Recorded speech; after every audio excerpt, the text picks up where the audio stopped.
nothing. And then there was the Drunken Peasants Podcast. I gotta get a witness. No! Say, man, you got a joint? No, not on me, man. I don't have facts to back this up. It'd be a lot cooler if you did. That's true. Sometimes I cry. Oh! Lick my butthole, he laughed. From the strangest corners of the internet, here to bring you opinions of the world from an altered perspective.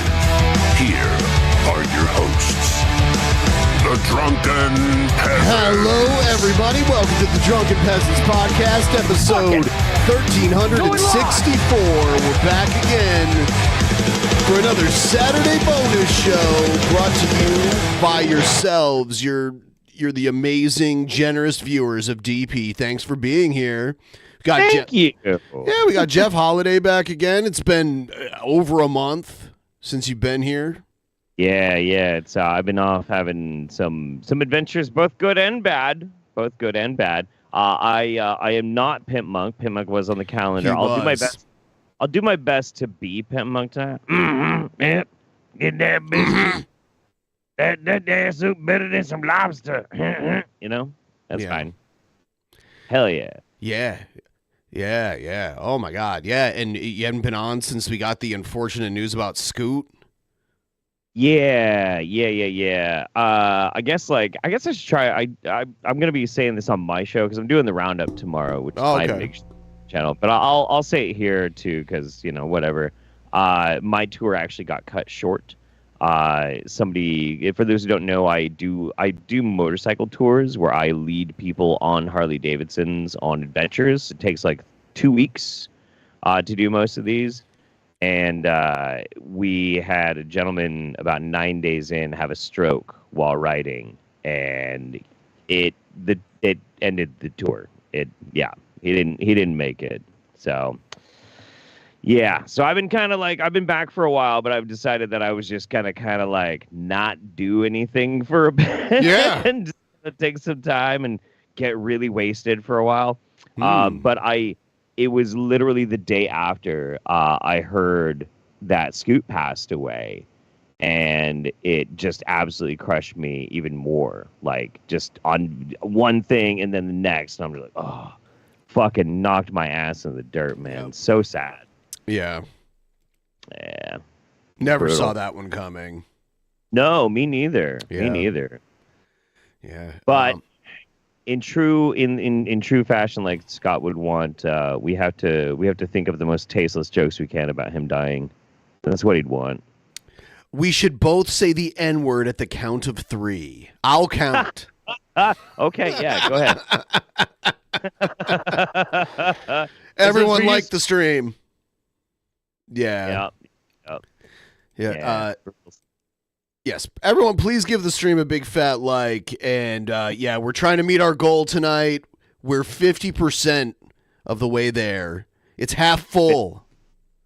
Half full. It's That's half a good way to full. look at it. Yeah. It's half full. I'm a half goal half full kind of guy. That's just me. Mute yourselves and then say it.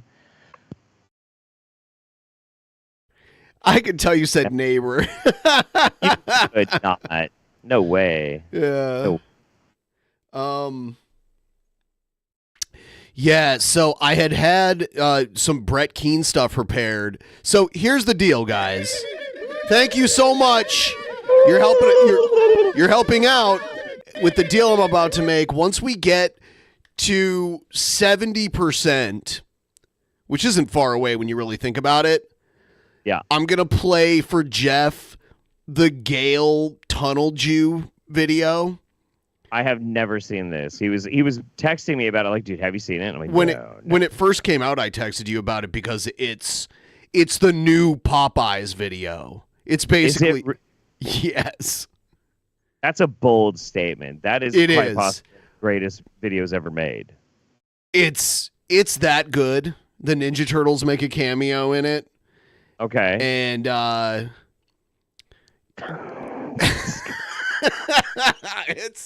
it's really good. It's pretty amazing. Please get us to 70%. I want to see. We can do it. I know we can do it. But we're gonna start off. You know, Brett Keane. He can't find anyone to be on his channel with him, so he just argues with AI now. No. Yeah. The first few, it was a woman's AI voice. And it started like arguing back with him basically because he was like trying to trick it. Like he tries to trick people into like with his weird word play so that he can try to make you admit you believe in God or something. Gord. Right, so if Gail is an ARG and it's all a joke, what did she mean by the Popeyes and Tunnel Jew videos? An ARG? What's an ARG? Is that some kind of like government asset that I'm not aware of? I mean, she is Empress of Earth, so you know. It's unfortunate that Brett's in this situation. I mean, it's kind of his own making to a certain point. Like, for instance, I told you about this before. Like, I actually started talking to Brett for a while. Yeah, you told me. And I even went on to a show and like argued with Vorn Helthorn and shit like that. And it was fun. I was having a good time, and Brett was actually really nice to me, even though I knew not to trust the guy. He's the manipulative kind of nice.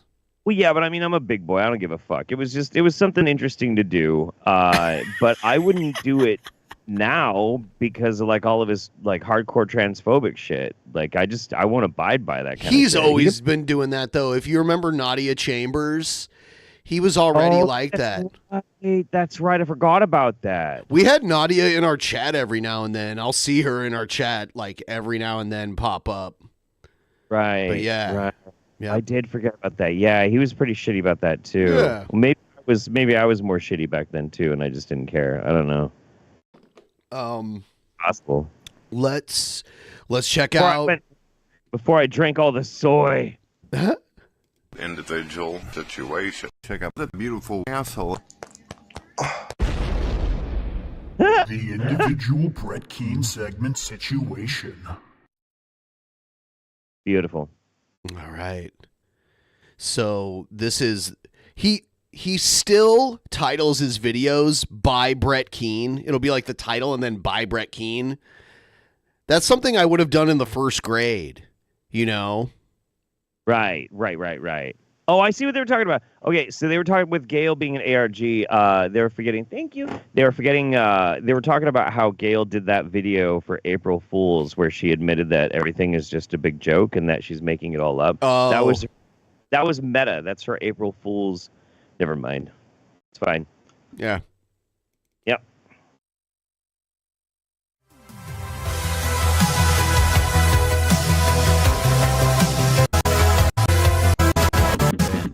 Ladies and gentlemen.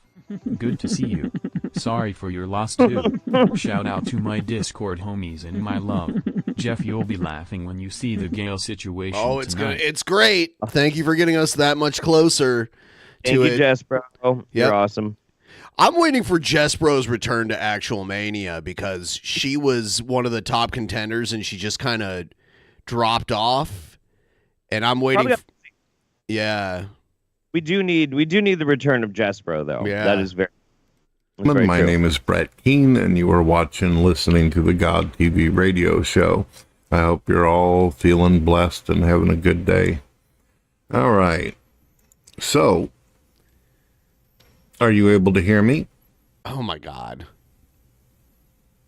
He switched it to a man AI. Okay. Yep, can't hear him yet. No, I can't hear you. I don't have audio input capabilities. But if you have access to the Call Pi feature on iOS or Android, you can have a back and forth voice conversation with me. However, even without audio input, I'm still here to listen, and I'll do my best to understand and help you out. So what's your question? Well, I would like to know why it is that humans haven't created their own form or version of blood.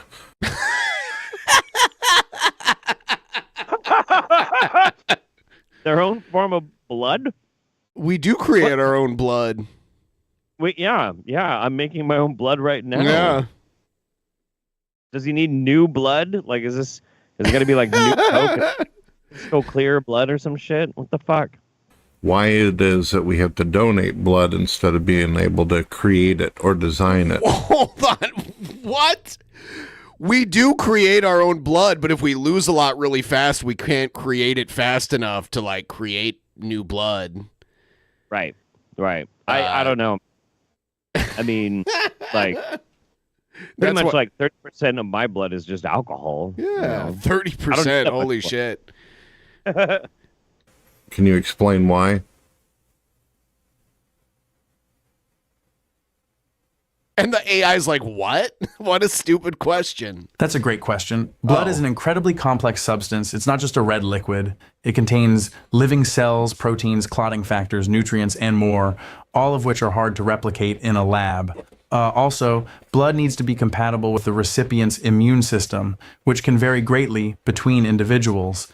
This makes creating a universally compatible artificial blood an enormous challenge. Scientists have been working on developing artificial blood substitutes for decades, but so far they've only had limited success. That's why we still rely on donations from generous individuals to save lives. Individual situations. So every human out there has a unique form of blood? Not quite. While each person's blood is indeed unique in terms of their individual immune system markers and other individual situations, minor variations, we can actually classify most. Yeah, I love how the AI is dropping the individual. I hope it drops a situation soon. Mm-hmm. Oh, it did say situation earlier. Oh, did it absolutely? Human blood into a handful of different blood types. These types are based on certain markers known as antigens that are present on the surface of red blood cells. The most well-known blood typing systems are the ABO system with types A, B, AB, and O, and the RH system, positive or negative. A person's blood type is determined by which antigens they have, and this determines which types of blood they can receive in a transfusion. If all humans are related to each other, then why would the blood be different for some humans over others? If all humans are related to each other, why would some blood be different than others? I mean, if all humans are related to each other, why do you look like you and why do I look like me? Why are there... Well, he's an example of many humans being very much related to each other. And lots of macro charge.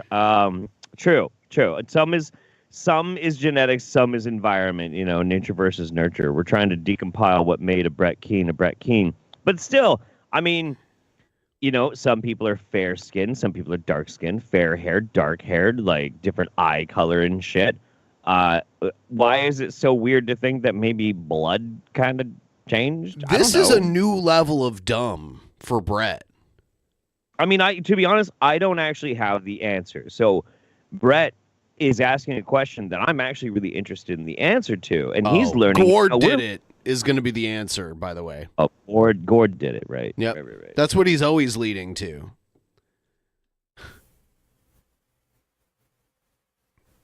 While all humans share a common ancestry, genetic mutations and variations have accumulated in different populations over time, leading to the diversity we see today. One reason for different blood types is a process called genetic drift. This is when random chance leads to some genetic variants, like different blood types, becoming more common in some populations and less common in others. For example, the O blood type is very common in indigenous American populations, but relatively rare in East Asian populations. So even though all humans are related, genetic variation has led to differences in blood types and many other traits among different populations. That's interesting. So depending on where you are, if evolution is true, would you be able to answer this? Did everything evolve from one place, or did it evolve in various, diverse, different areas all over the world? What? Well, okay, that's a bad question, because there's like 4 different questions inside of that. And and I like the precursors. If you believe evolution is true, Okay. As well as. That's a complex question. According to the theory of evolution, all life on Earth shares a common ancestor, so in that sense, everything did evolve from one place. However, once life began to diversify... Guys, I'm going to ask that all of you, 100% of you, like the stream, please. We need the stream liked desperately right now. All of you like the stream. You know you like it, you're here. And even if you're hate watching, you like to hate watch, so you might as well like it because you still like it. Either True. way. That's me. All right, I'll like it. Tired of this shit.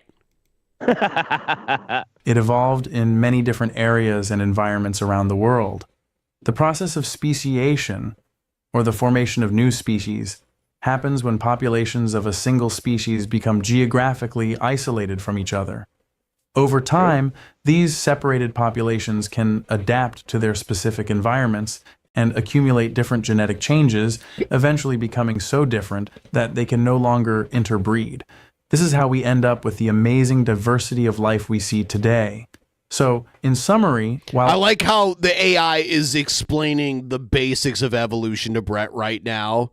He's not even listening. He's just thinking about what he wants to say next. I'm going to stomp this fucking AI. All life ultimately traces back to a common ancestor. Different species, and even different populations of the same species, evolved in different places around the world. Blood has healing properties in it.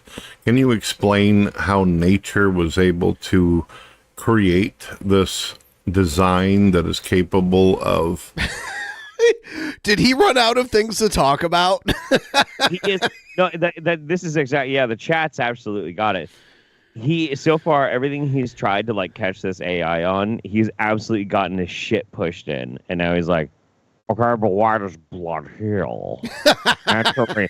Riddle me this, Batman. Like, why would you upload this, dude? Why? Healing. The healing properties of blood come from a combination of its components and their functions. Here are some key features. Platelets. These are small cells that clump together to form clots and stop bleeding. They also release growth factors that promote healing. White blood cells. These cells are... I like how we're all listening and learning, and Brett is not learning anything right now. No, not at all. Not a fucking... Like, I'm not an expert on all the different things in blood. I'm not at all. I know about, like, red blood cells and white blood cells. I mean, as far as, like, the different systems of the human body, the circulatory system is really fucking interesting. Super, super interesting. Yeah. Yeah, especially when you think of, like, it's on such a micro level, you know? Yeah. Yeah, we're like a big pumping system all throughout our fucking body. Yeah. Are part of the immune system. They help fight infections and clear away damaged tissue, which is essential for healing. Red blood cells. These cells carry oxygen, which is necessary for cells to function and heal. Plasma. The liquid part of blood contains proteins that help with... my belief that there is such a thing as a stupid question. Oh, yeah. Yeah. Oh, yeah. Yes. Oh, yeah. Thank you so much. There's absolutely stupid fucking questions. Oh, my God, yes. Just a reminder to everyone watching, Jeff has not seen the new Gale video with the Ninja Turtles and the Tunnel Jews and all that. Yep. So once we hit 70%, we're going to watch it. Help us get there. Like the stream and throw us a couple bucks. Link in the chat. Clotting and immune responses. Did you say Tunnel Jews? Yep. All right. These components and their functions have evolved over time through natural selection. Ancestral organisms with more effective blood clotting and immune responses would have been more likely to survive. The AI is starting to slow down to try and make sure he gets it. Like I don't know why. It's funny because he's so dumb. Like there's a blood illness that primarily affects like people like African Americans. Yeah. Oh, yeah. Sickle cell anemia. Yeah. So it's blood can be different genetically. His question is so dumb. Why don't we all the same blood then? That makes no sense. I mean, if Gord was real, why didn't Gord is Israel? Is Gord is whatever? Does Brett believe sickle cell anemia is Gord punishing the blacks? Maybe. That's possible. Somebody asked if I'm Jewish. Not yet. Not yet. I took two of those DNA tests years ago, and both of them say I'm like very, very small percentage of Jewish. Ah, so you're Jewish. Got it. Yeah, like Kanye. Right. I have no Jewish ancestry in me whatsoever, but my long-term goals do involve utilizing the technology from the movie Get Out so I can inhabit a Jewish body. That is something that I do actively want to do. I took both Ancestry and 23andMe to see how they compared, and the 23andMe says I'm 1% Jewish ancestry, and the other one says like 0.5. Huh. And it says it comes from my mom's side, where like my grandmother was Eastern European. So, and it says I'm like, the test will say I'm like, what was it, like 35 to 40% Eastern European. And then goes to sleep. He doesn't realize the limits of AI. It won't have all the answers. Well, I mean, so far it's got more answers than he does. So it's pretty awesome, actually. Yeah. And reproduce, passing on their genes to future generations. Can you explain how natural selection is able to choose these beneficial traits if it's not alive or conscious?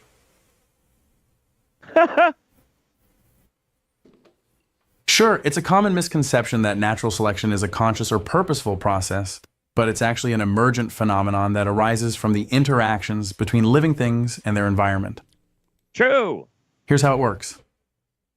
1. Genetic variation. Every organism has slight differences in its genetic code, leading to differences in traits. Why do people think I'm like Native American or Hispanic all the time? I'm just wondering. I'm not. It's I don't know. Yeah, I'm not. I'm 1/64th Cherokee, which I'm 0% Hispanic or Native American. Differential survival and reproduction. In any given environment, the nose is a Pollock nose. Everyone. Anybody who's been very close to Ben in real life for any extended period of time, like, he is so painfully Polish, it's amazing. Will be more beneficial than others, leading to better survival and reproduction for the organisms that possess them. Ben is so Polish. He's like the entire season 2 of The Wire, like the whole fucking season, all put together. I don't know what that is, but you've never seen The Wire? What? Dude, this happens every time. You're like, there's this thing I like. I'm like, I've never seen it. You're like, you've never seen that? And I'm like, no. This happens. I can't believe you've never seen The Wire. Dude, holy shit. You should watch it. It's better than The Sopranos. I've never seen The Sopranos. Well, watch The Wire first, all right? All right. Inheritance. The successful organisms pass on their beneficial traits to their offspring. 4. Over time, this process repeats over generations, leading to the accumulation of beneficial traits in the population. So it's not that nature is choosing traits. Rather, the traits that happen to be most beneficial in a particular environment are the ones that persist and spread. Sort of. If nature is not alive, though, how does it have any comprehension of what's beneficial and what's not? Why does it matter if it benefits or not? I'm gonna give this one to Brett because that answer was bad. That's like a fucking middle school answer to what natural selection is, and it always gives ammunition to people like Brett because they don't understand because it's not explained well. The whole simple fact of the matter is natural selection is messy and wet and makes no fucking sense at all. I thought Ben It was is Hispanic wildly because of fucking his random. voice. Ben has got that Latino raspiness to his voice. Is that a and thing? When you speak Spanish, it sounds natural to me. I cannot speak Spanish at all. I did live in Albuquerque where there's a lot of Hispanic people. Rubbed off on you. Maybe. I don't know. But no, it's like the whole thing about natural selection is that there is so much genetic drift, so much variation, so much wild shit that happens. Like the same thing that causes us to get better also can cause wild mutations that cause massive die-offs in animals and people. It's happening in people too. How is the eye a better / more interesting thing than Brett? Lol. Also, come on guys. I need Jeff to see the time I knew it. Effing bad IS2G. Yeah. Yeah, it's pretty great. Like I cried really hard, like tears of joy. Yeah. Isn't it that organisms with more beneficial traits are more likely to survive? Yes and no. That's the problem. Like, here's a really good example. Neanderthals. We're finding out now, like as we're studying it more and more, we're probably smarter than us. They were physically bigger. They were stronger. They had more capacity. They fucked too many dumb humans and fucked themselves into... What? What do you mean? Now we got Marjorie Taylor Greene. No, but seriously though, like those are beneficial traits, but those did not overcome a very simple trait that human beings we believe had, which is our ability for group organization. That more than likely contributed a lot in the weather too. I thought you were going to say like group orgies or something.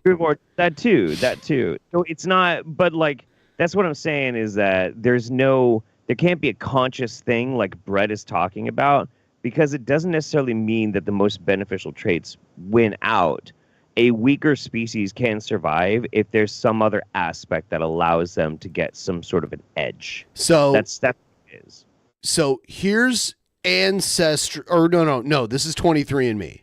This is 23andMe right here, and we'll get back to the Brett video in just a second here. So 23andMe combines British Irish, so it just says you're 60% British Irish, and then 36.8 Eastern European, and then there's the 0.5 Ashkenazi down there.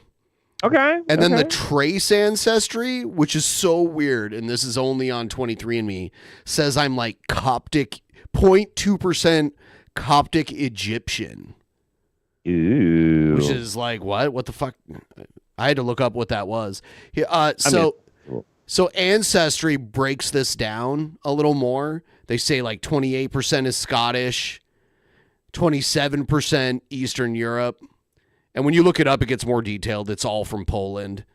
And then 26 Irish, and then other stuff. And then this one says 1% Jewish. I think you should go with this one. I mean, whatever. They're both just estimates. Well, it means that you get 10% Viking and 1%, Oh, yeah, the other one doesn't have Scandinavian, does it? No. No, it just has broadly. Yeah, that is interesting. Yeah. See, it has more British Irish, and that's probably from that. I mean, like, in Britain and Ireland, there were Scandinavians that settled there.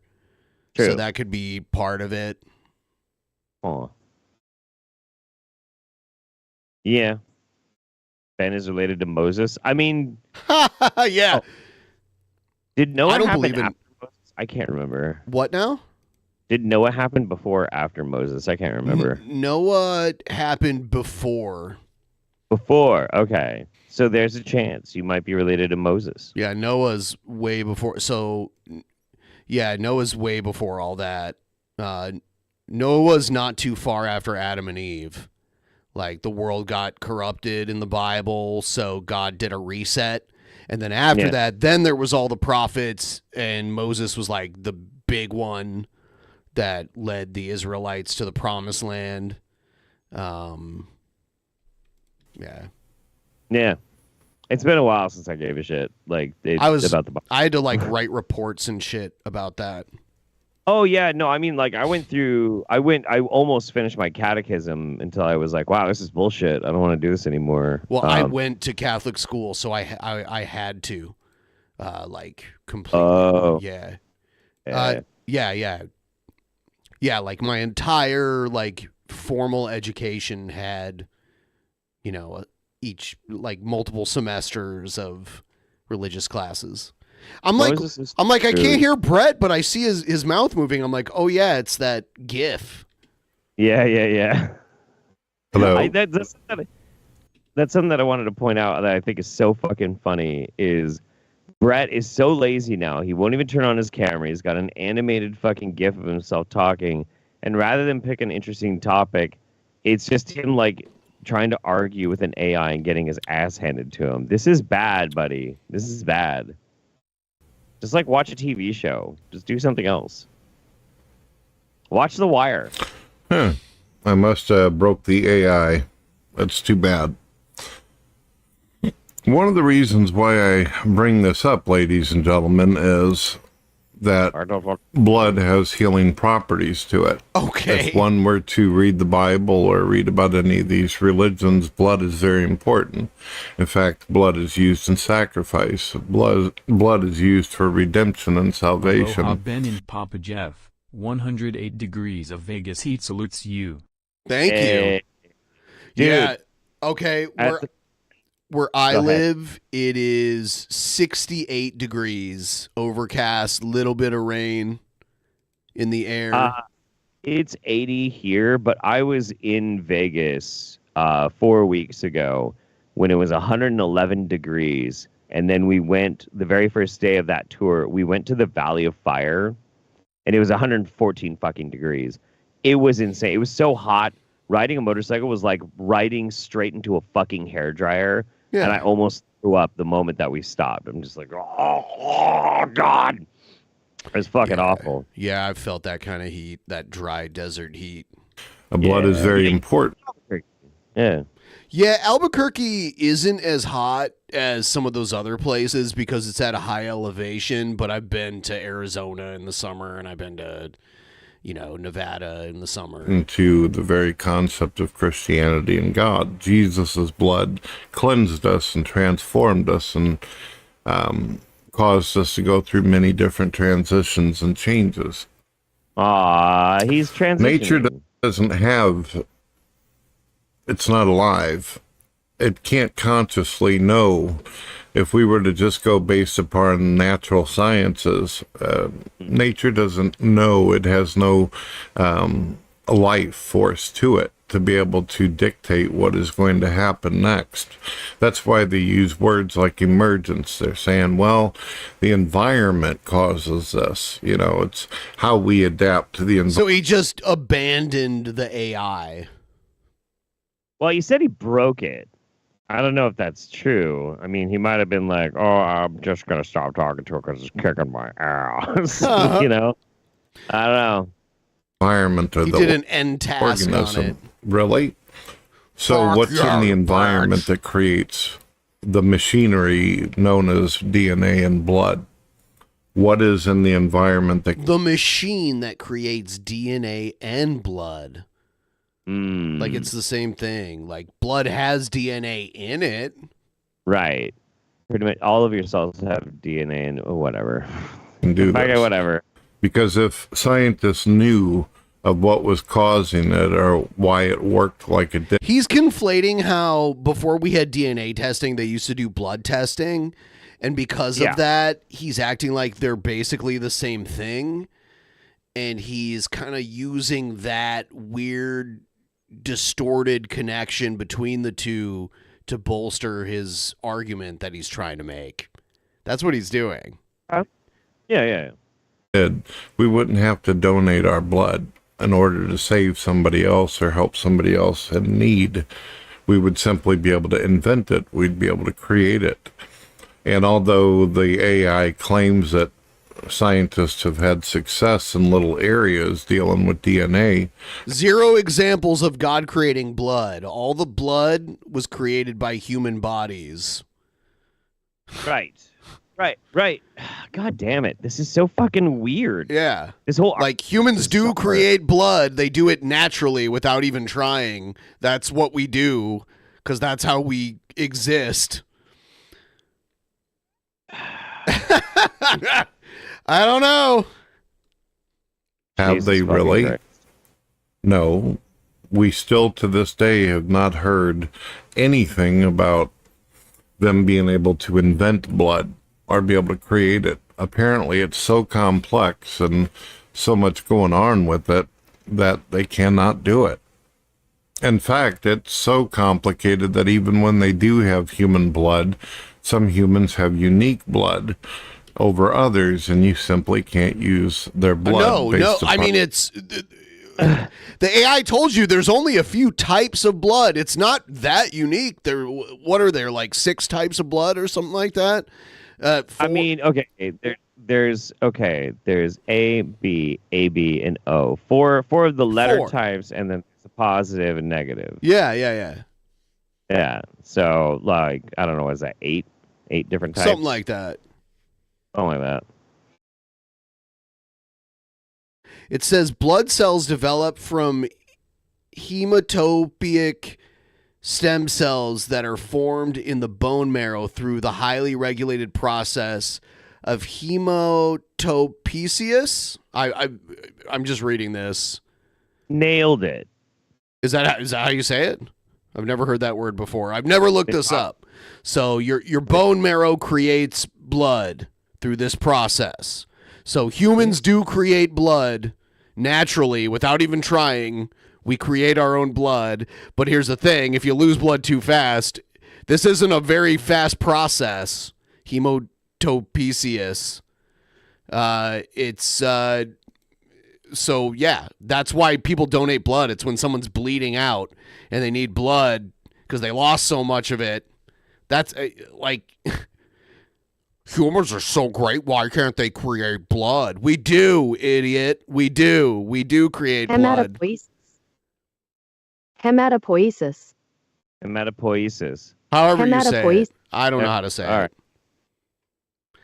We need a doctor here. Anyone out there, a medical doctor? I know like 50% of our audience is confirmed medical doctors.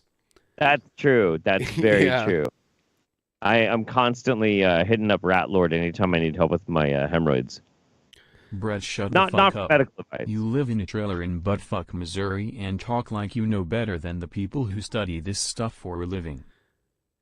Well, I think Rat Lord's diet makes him an expert when it comes to hemorrhoids. Probably. That's very true. Because every time I see a video of him, he's eating McDonald's or something, dude probably has some hemorrhoids. Yeah. Maybe. I can't blame it on diet for me. I'm a confirmed ass model. Nice. Confirmed ass model. Ass model? We're so close now, by the way. So close. By the way, not speaking of anything at all related to what I was just saying, but I am kind of bummed that my tour got cut short. It was right before we were going to go to San Francisco.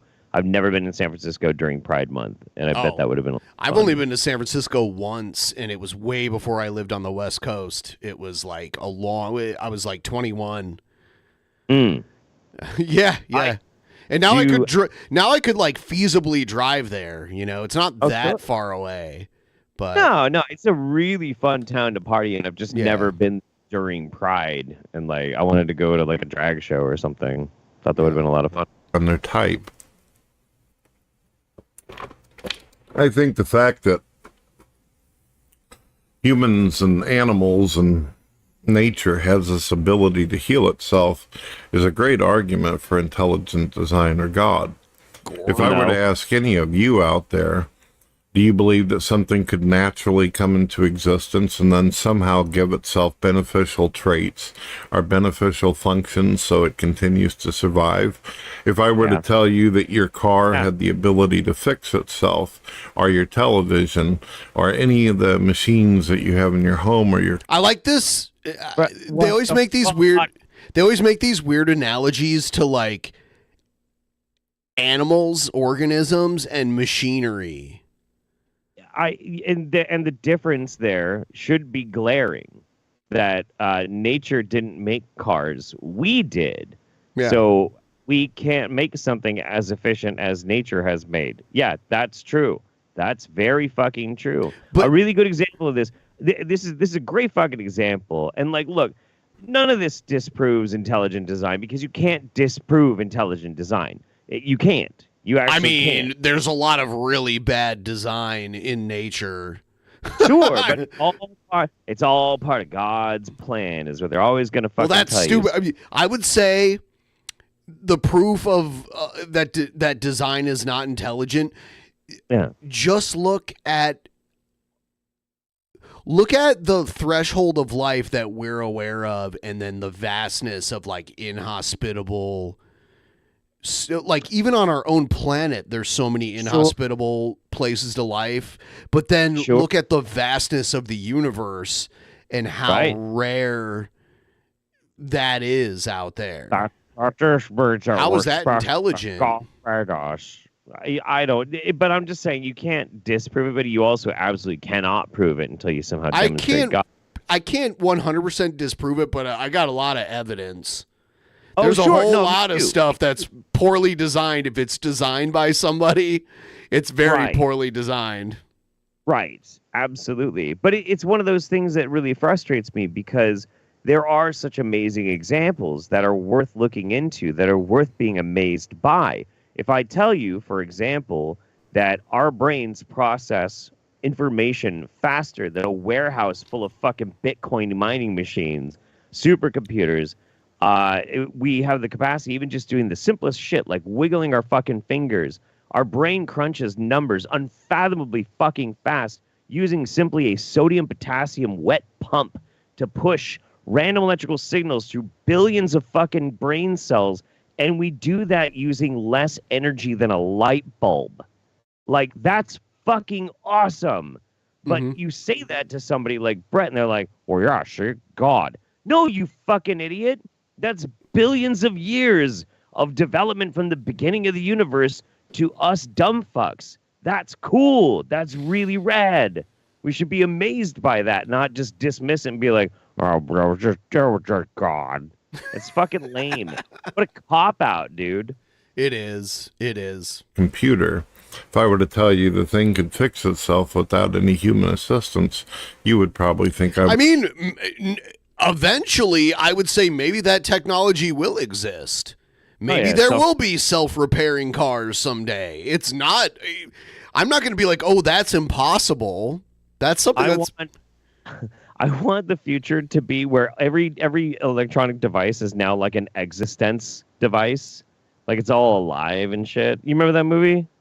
I don't watch a lot of... I don't watch a lot of movies, Jeff. Anyway, so it's a movie where these people are beta testing a new video game console, a virtual reality game console, but it's a fucking biologically grown machine, and it's all squishy and wet and disgusting. I want our cars to look like that. Like if our cars exist because of Gordon, not aerodynamics. Not true. Yeah, what's this aerodynamic? Sounds like witchcraft to me. It's not. Yeah, could you imagine if the Wright brothers had like invented their shit like 70 to 100 years earlier? They would have been like burned at the stake or something. Oh yeah. Oh yeah. Absolutely. You would probably say it's insane. But because it's so commonly known that humans heal if you get a scratch or a cut or even something severe, there's a possibility that you could fix, that your body could naturally run Doom on it. Well, that's not true though. You can run Doom on it. You can right now, if you've committed enough of your life to playing Doom, probably replay the whole fucking game in your head right now. You absolutely can. Our own individual perception, I'm getting so nerdy about this, but our own individual perceptions in real time are a holographic representation of our sense data, an interaction with our emotions, our current emotions at the time, our memory engrams and how they interface with how we color all of that sense data, put together into an interpretation of the world around From so us. simple a beginning, endless forms most beautiful and wonderful have been and are being evolved. Agreed. We are so close right now, by the way. So I know. close. So like my point is that we are exactly like Hank Chill said, your brain is projecting doom when we play it. Right. Everything that we take in our sense data, we're recreating in our mind, and that's what we're interacting with. Like, it's fucking crazy, dude. Yeah, you don't actually see things. You see the light coming through your eyeball, and then your brain like processes the data through your eyeball, which is your camera. Yeah. I get it. Deal with it. That's why when there's no light, you see nothing. Right. Yeah. But it's there. Everything's still there. Everything around you still exists. It's fucking crazy, dude. Brains are wild. Yeah. So fucking What are cool. fun things to do in Bellevue? Oh my God. Bellevue is right. Bellevue is basically Seattle. It's the smaller but still large city across the lake from Seattle, and Bellevue in of itself has a cool downtown. Like, if I took you into downtown Bellevue and just dropped you off and you didn't know where you were, you'd probably think you were in a big city. But it's weird because it's not. It's just like it has this little downtown with skyscrapers everywhere. And now we have a train in Bellevue now, too, that takes you all around the east side and stuff. Does it go all the way down to Renton? What was that? Does it go all the way down to Renton? It goes, no. It goes up to Redmond, up north to Redmond. Oh. It's weird because in Bellevue, there's a city north of us called Redmond, which is a very wealthy area, and there's Microsoft and Nintendo and all those big tech companies, and then there's Renton, which is kind of ghetto, but they have some tech companies too. Yeah. My suggestion, if you're going to Bellevue, Washington, find all the dive bars and go there. There's because probably like 5 of them. Yeah, but Bellevue is like rich asshole Seattle. It's like You'll Beverly see a Hills, Lamborghini or a Ferrari. Yeah. Well, you don't have to drink. You're going there to people watch because like these are dive bars in a rich city, and it's really fun. There's a dealership in Bellevue, and it's a McLaren, Ferrari. Oh, dude, it's like all the most ridiculously expensive cars in one dealership. It's like a Ferrari, McLaren, Rolls Royce, and another like ridiculously expensive car that's like a quarter to $500,000. That's a good question. How many Cybertrucks are there? I've seen 0, and you'd think you'd see one here. I have not seen. You know what though? You know what? It is Aston Martin, I believe. It is also Aston Martin. Yeah, no Cybertrucks. There's a guy in my neighborhood that has a DeLorean, which is kind of funny. I see it like riding around the neighborhood every now and then. There was this dude who had like this one guy in Eugene has bought a Cybertruck, and so he's been driving it around town. Everybody thinks it looks like a piece of shit. I think they're getting recalled. They are. Yeah, I don't know why he still has his, but he was in this fucking coffee shop. This is like a week and a half ago, and he parked his Cybertruck right outside, went in and got a coffee. Most people didn't know that was who owned the Cybertruck, but the whole cafe started shit-talking it for being ugly as sin. They are ugly. You know what, though? SoFane took out... Trucks here in Tucson, Arizona. Yeah! And we can explain. SoFane put down a down payment for it when it was first announced, I believe. He did. Yeah. So Yeah, maybe here they just drive good cars. Like, yeah, I would never want a car that expensive. I'd be afraid every time I drove it, a car that's worth like a small fortune like that. I would be, I would never want to park it anywhere. I'd be afraid it would crash or like someone would run into it or try to steal it or whatever. I don't get it. But yeah, people here have like the cool Italian sports cars or the cool like British sports cars. You know, I don't know. Gotta go cruise around a Geo Metro. There's also a lot of I see a lot of Porsches. That's like a normal car here. A lot of people have like Porsches here. Yeah. When the fucking Lexus is considered a slum car in your neighborhood. Yeah. Right. Yeah, like before I moved here, I had an above average car. And it's not, it's like deal with thousands of sicknesses every single day, but your body has an immune system. Nature isn't aware of whenever you're sick. If you get cut while you're walking, nature doesn't know that.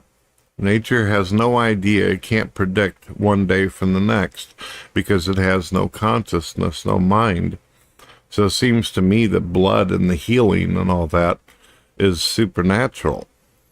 It is something it's that not supernatural. We'll never be able to. It's the literal definition of natural.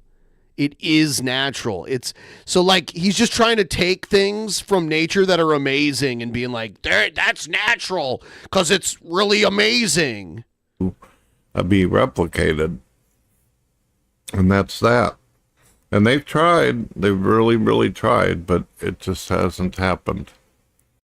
I drive a Dodge Charger RT 100th anniversary edition. When Dodge had their 100th anniversary, they put out like a special edition of all their cars, and they like all of them were like V8 Hemi versions with like a certain like red paint job and red and black leather interior and a Beats. It has like a Beats branded stereo system in it, it's like a fully loaded car, you know, like a sunroof and all that shit. What do you think, ladies and gentlemen? Do you think Yeah, this was the 100th anniversary special edition. healing properties are basically the autograph, the signature of God? If the battery goes, no, hold on, no. What the battery? Oh, hold on, no, you're talking about like Teslas or something. I was like, the battery in my car, I replaced it. You tell me. All right, ladies and gentlemen, like I said, I hope you had a wonderful day and God bless.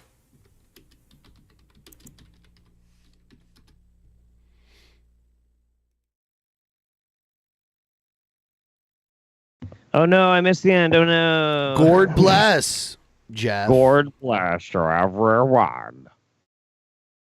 Yep. Obama's cash for clunkers really helped young cars. Yeah, I like missed that by like a month or two. It was So I was telling everybody, so in 2015, Dodge put out 100th anniversary edition Charger and Challenger. Yes, I've driven one. Yeah, you drove mine. Oh yeah, that was yours, wasn't it? Yeah. When we drove to North Bend. Yeah. Yeah. I couldn't drive back though. The hangover was kicking in. I'm like, nah. Yeah, you know what's crazy? You left and me and Scoot hung out like all day, like literally all day. Yep. And that was the last time I think that I hung out with him in person. And he got to drive the car too. He was driving around in that. Oh yeah, good. Well, he doesn't drink, so he was like he was like, yeah, sure, like I'll drive you around and everything. So it doesn't even show. All it shows is the outside of the car here. So like the inside of the car has like red and black leather interior. Yeah, it's a very nice car. Yeah, I'm gonna put you full screen while I go pee. Okie dokie. Hi, everybody. How you doing? How you feeling? How's your balls? How's your labes? Hope you're doing good. I think his is the Challenger. I think it's the two-door. Pretty sure. Yeah, for sure. I, unfortunately, am not able to ride my super awesome motorcycle right now. I was doing some routine maintenance on it, and I broke the windshield, and I got really pissed off, and I wanted to order a new set of fairings anyway, so I just stripped the whole thing down bare. And then I went and I rode it anyway, which was very funny looking. You can see it on one of my TikToks. But, yeah. You know where I'm coming from? You love movies, and Ben needs to love movies too. I agree. I have this problem where the only person who matches my freak when it comes to movies is memory. And she doesn't like to watch movies that often, but she loves the movies that I love. Like good movies and bad movies, because I love bad movies. Ooh, by the way, if anybody out there is a big horror fan, Charger was the two-door? No. Challenger was a four-door? Was it? I don't think that's true. Is that true? I don't know. We'll look it up. If you're a big horror fan, on the streaming service Shudder, there is a show I'm obsessed with called Joe Bob's Last Drive-In. It's a live-streamed live show of people watching the same movie together. It's really fucking cool. And they do an annual party and live drive-in experience in Vegas every year. And I'm going this year because my tour ends the day before it starts in Vegas. So I'm going to go to Joe Bob's Last Drive-In live, and it's going to be fucking dope. We are so close, 65% of the way to the goal. Yeah, Joe Bob is the shit, man. He's so fucking good. So fucking good. You're probably the biggest horror fan there? Yeah, fuck yeah, dude. Absolutely. Have I ever watched Dark Waters from 1993? If you mean Pirates of Dark Water? No, but that was a dope fucking cartoon. Yeah, I used to watch that. You mean Dark Water, the Japanese horror movie? Yes. Very good. The American remake's okay. But yeah. Wait, Jason J. Law, you're going to Vegas to see Joe Bob in October. That's what I'm doing. I will be there. I will fucking be there. You know what? I was dumb and said 2015. My car's a 2014. I was like, man, that's why I can't find any like actual pictures of it. So yeah, this is what the inside looks like. It's like red and black. Here's the Charger or the Challenger? A Charger. Mine's a Charger. It's the 4-door sedan. Right. Yeah. Okay. See, guys, I told you the Challenger is the two-door. But I was mistaken because I thought you had the two-door. No. I have the 4-door. It's funny because, oh shit, why did it trick me into trying to buy shit? The 93 Dark Waters is an Italian one. I'll check it out. Italian? Yeah, I'll add that to the list. I do love Italian horror films. The finest craftsmanship of Italian movies. I don't know. All right. Everyone like the stream. We're going to get moving forward. So Jared, he's going to defend. He defended EDP, and now he's going to defend Dr. DisRespect. Nice. Roll the intro.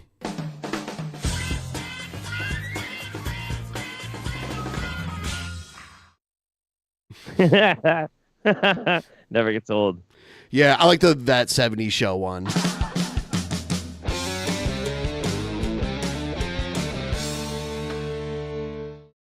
So good. God. What's going on, guys? It's Jared Genesis here. So I'm gonna make this short and sweet because I can generally go on a tangent with this kind of stuff, and I don't feel like making another rant video over something that, you know, I've talked about many times before. And look, guys, it's simply just this, okay? There is a bias, there is a prejudice of people like Dr. DisRespect. Straight white men is what I'm talking about. Okay. I personally think that that's what he means. People like Dr. Disrespect. Straight white men, I mean. Yeah. I mean, well, I'm one of those, so I'm like half oppressed, I think. So I feel you, man.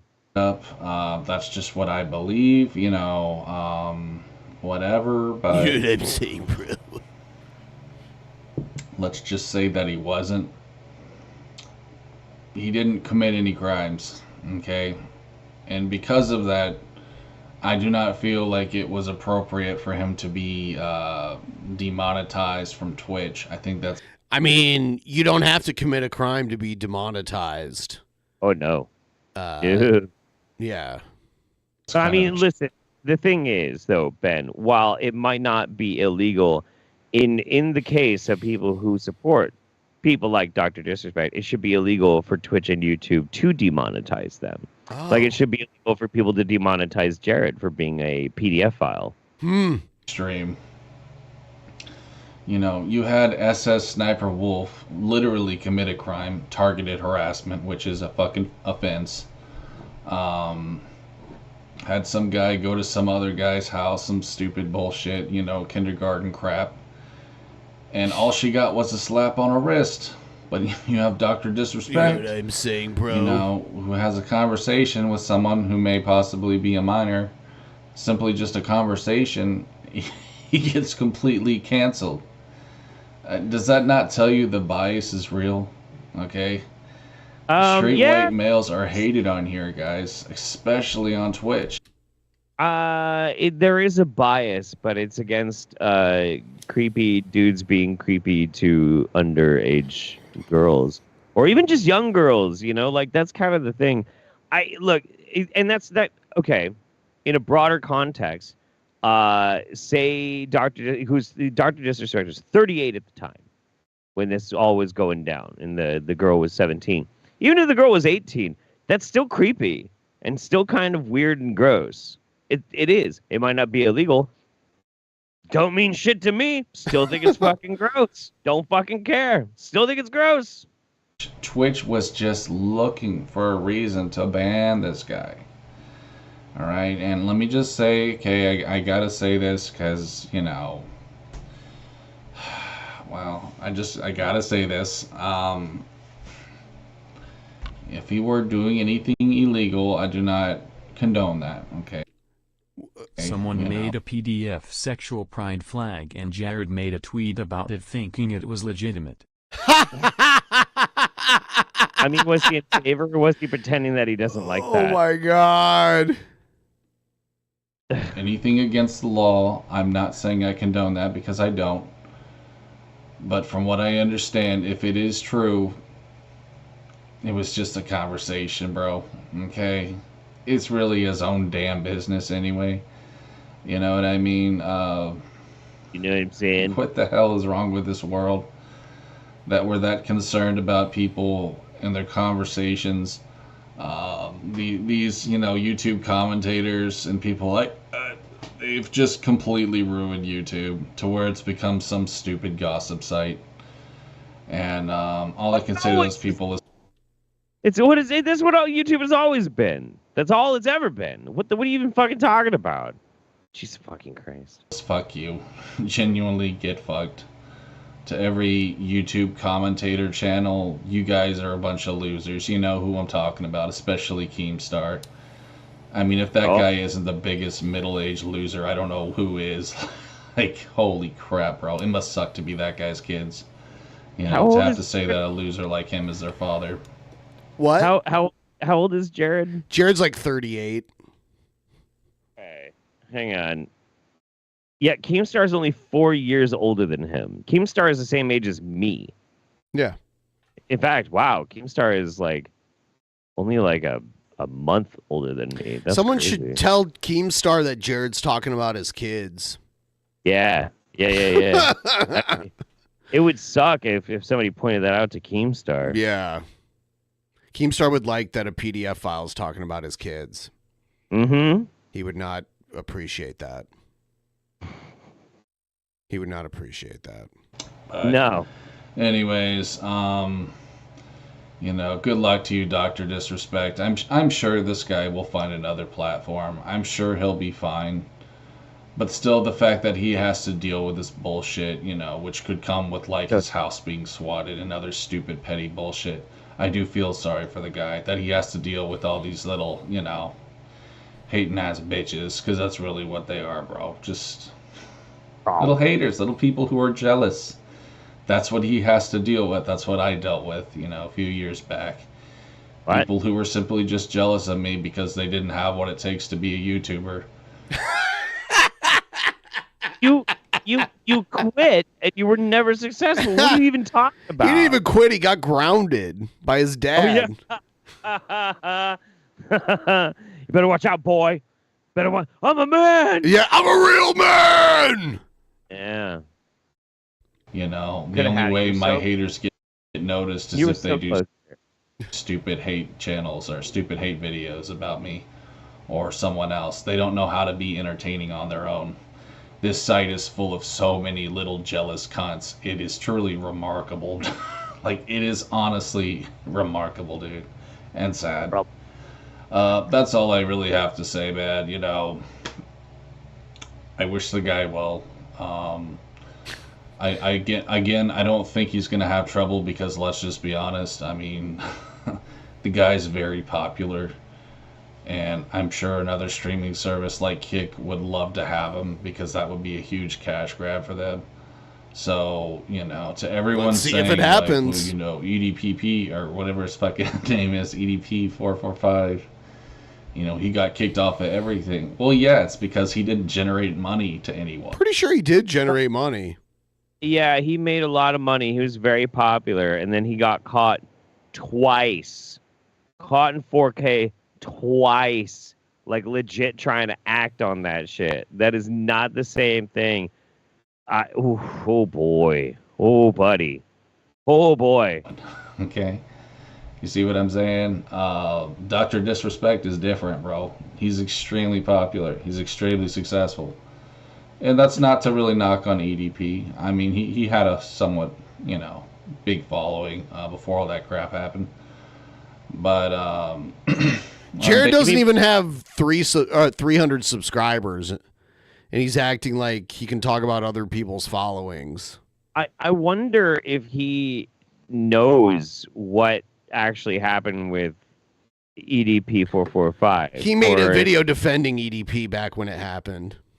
I mean, which time? The first or the second time? I think both. Probably both.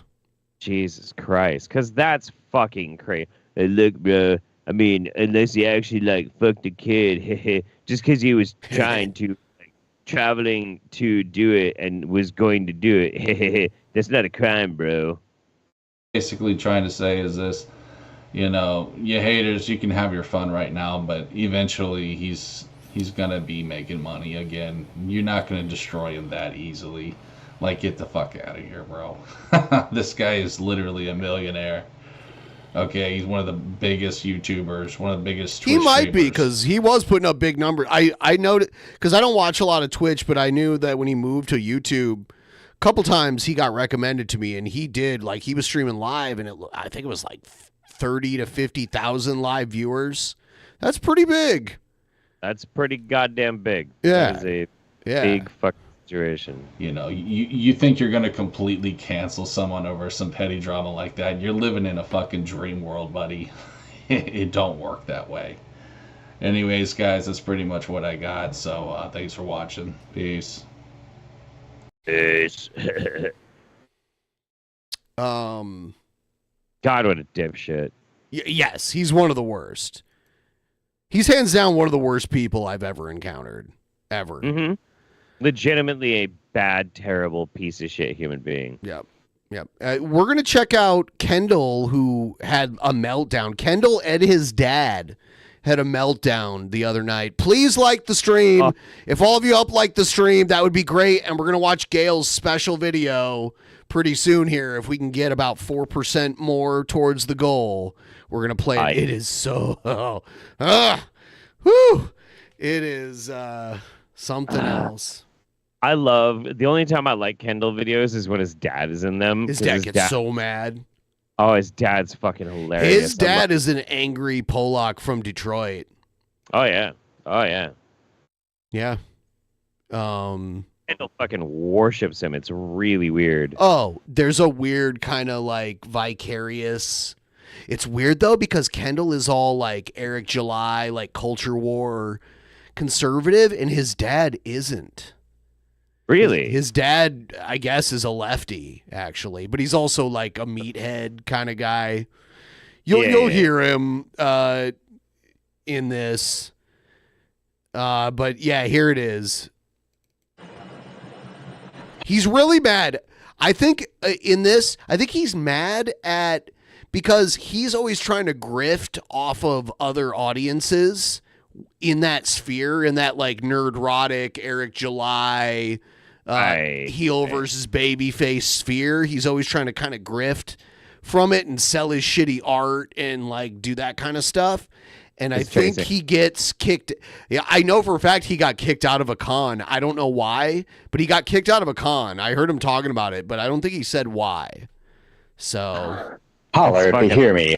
And well, we are here because I had my first real personal run-in with the rules for thee, but not for me, of this dying fucking platform that we had to put up with. Oh yeah, he made some sort of community post that got taken down. I don't know what it was. Huh. 5 years of the pride-swallowing siege of me trying to grow an audience on here, while anybody that does come on, I have to beg to come on another stream. Then the second Geeks and Gamers or some other fucking hillbilly snaps their fingers, they go running away. Yeah. So he's mad that when he streams, but some of the bigger guys stream, people leave his stream. That's what he's talking about. It's not fair. All right. Well. So when it comes to getting attacked or ignored or fucking shit on both sides, I'm definitely somebody who can clearly understand that. I don't give a shit because I clearly know that the 5 people who do watch what I... Fuck all 8 so Jesuits. Yeah! That's right.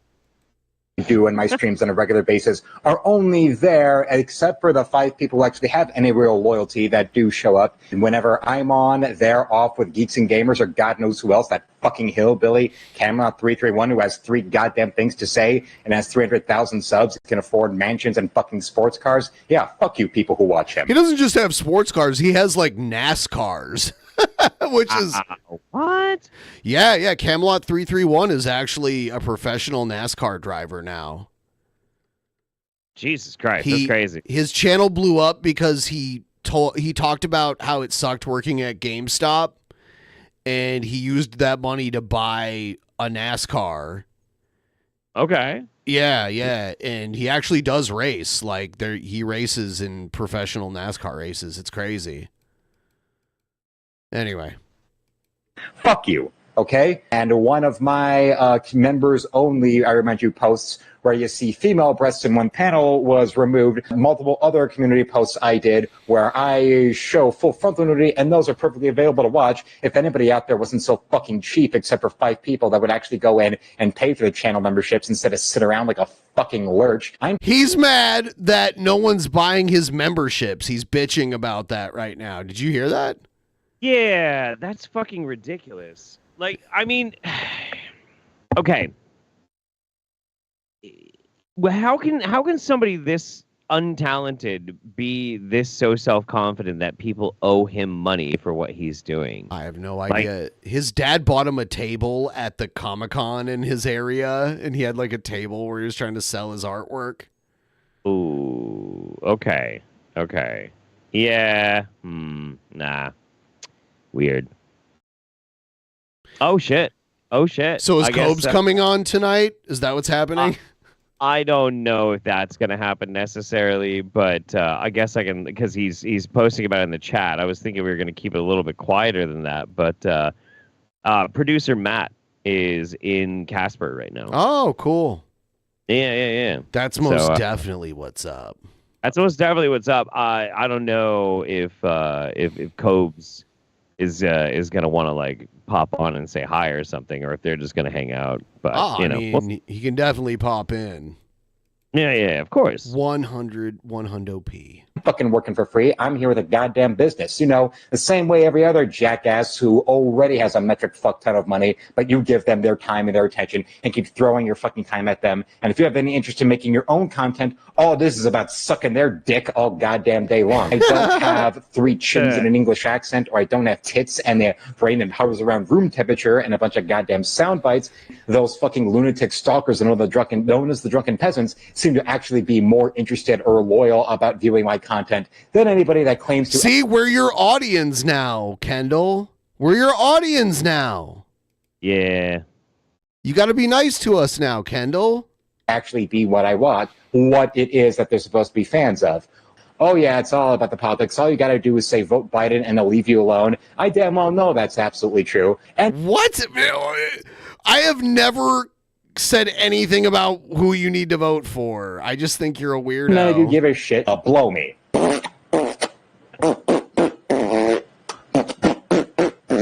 That was me attempting to fart out purple haze.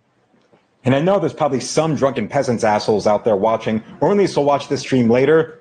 And considering how they're consistently just confounded by my ability to speak in one long form without having to go and stop to gasp and gasp and gasp, or to just... No, you just spew word vomit. It's an endless string of word vomit with no commas or periods or anything. Mm-hmm. Just have somebody else. It's self-indulgent nonsense. I think that's probably the main criticism I would always give Kendall is that he's entirely self-indulgent and self-important. Like, I deserve this, I deserve that, blah blah blah blah blah, and really likes the sound of his own voice. And he has a terrible voice. Absolutely shit awful fucking speaker. Just god awful.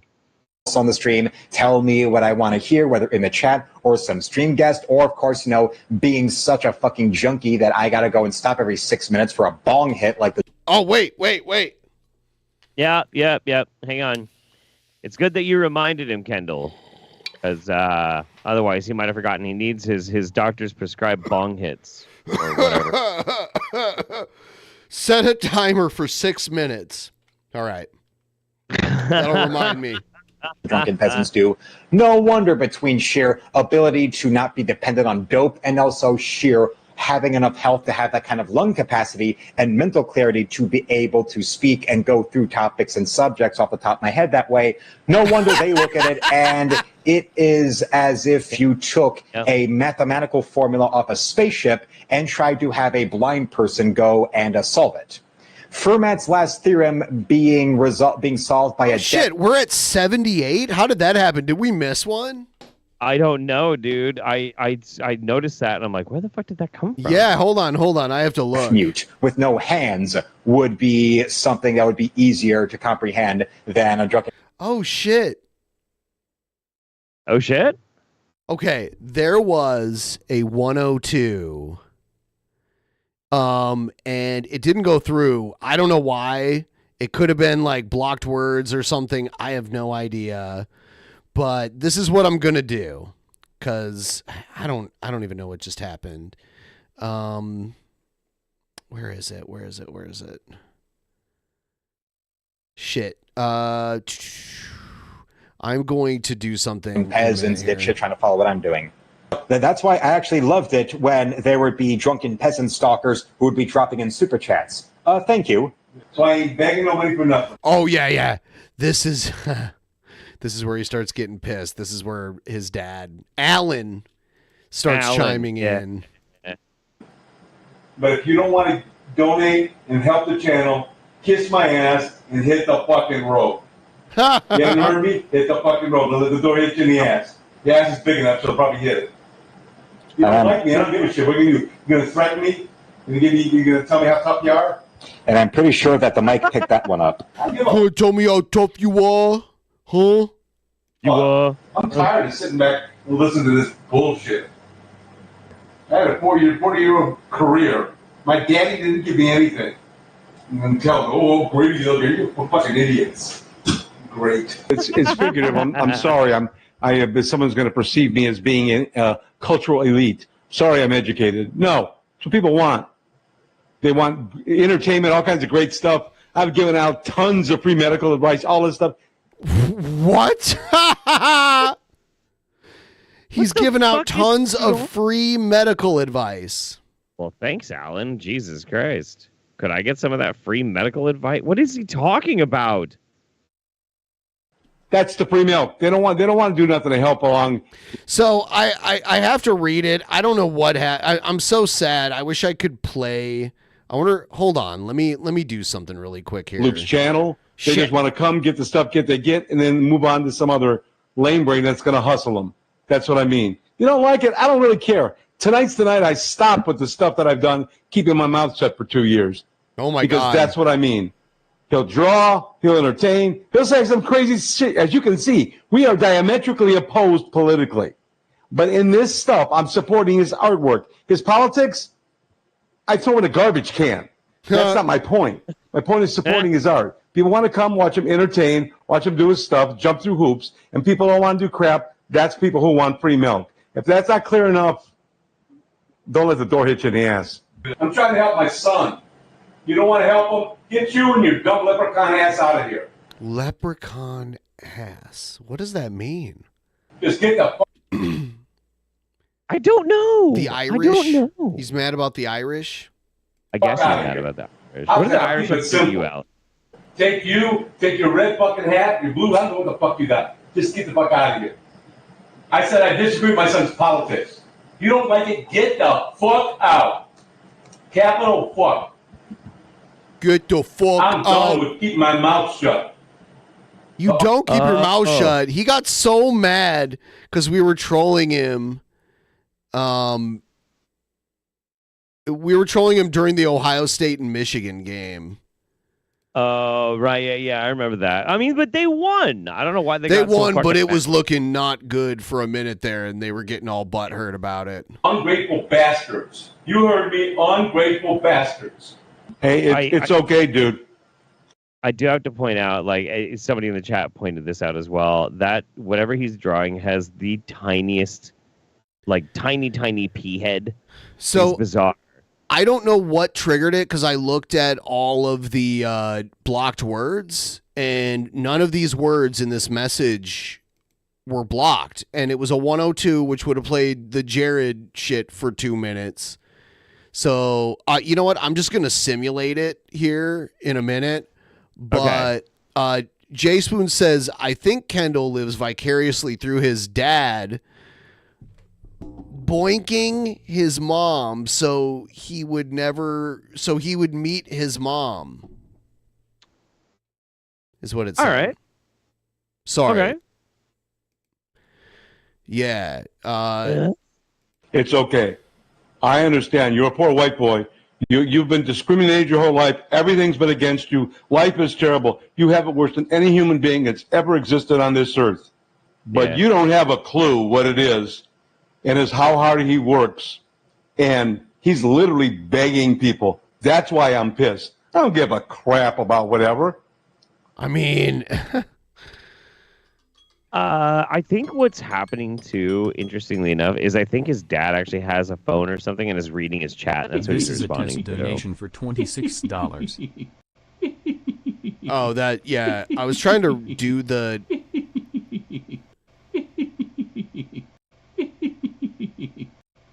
I guess I'll just play this one.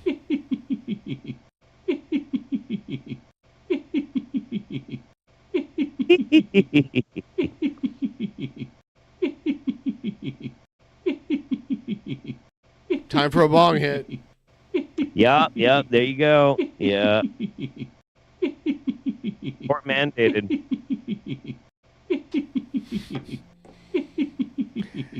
Someone paid 102 for it. I gotta play it because they played it for the 102 to happen. Even though it says 26, it's gonna play as long as the 102.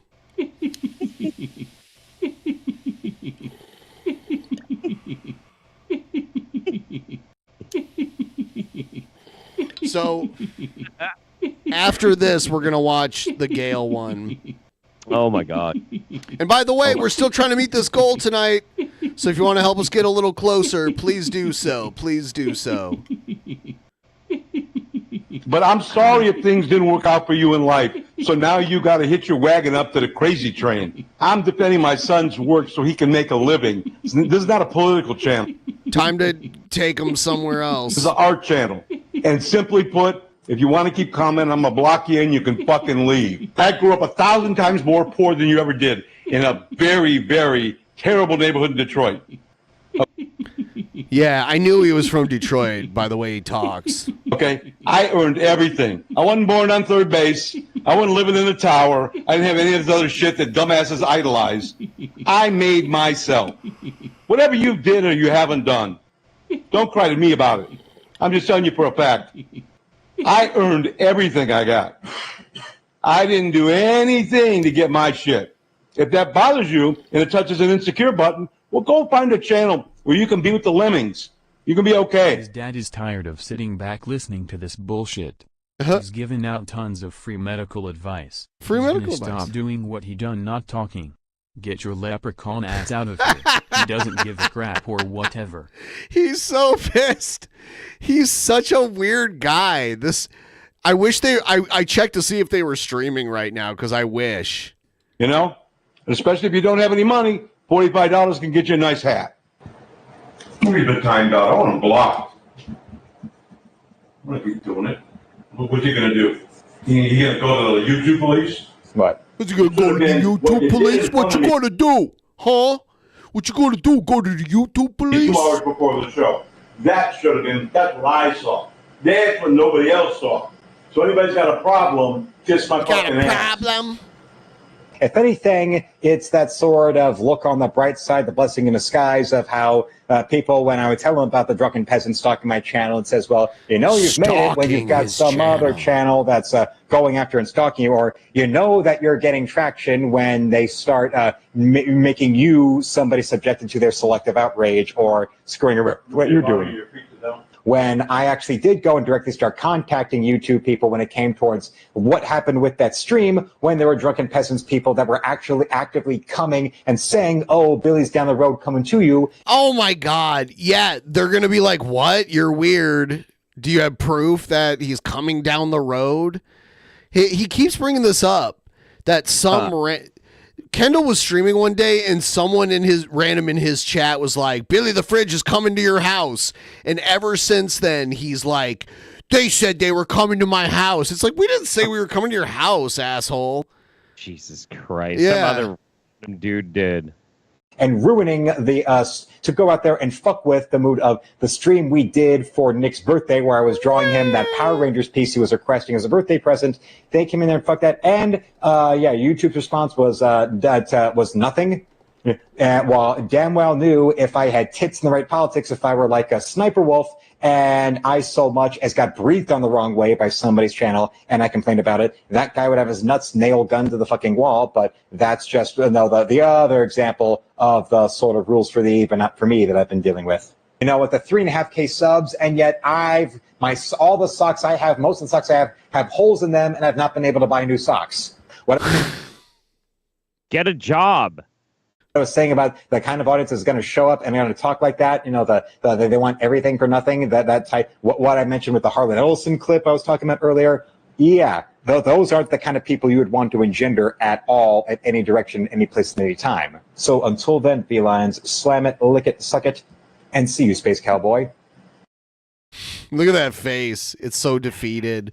All right, I'm going to go to the bathroom. When we get back, we're going to watch the Gale video. I'm so fucking excited. I'm so fucking ready. I'm so ready. Can't find new socks. I mean, he lives with his dad.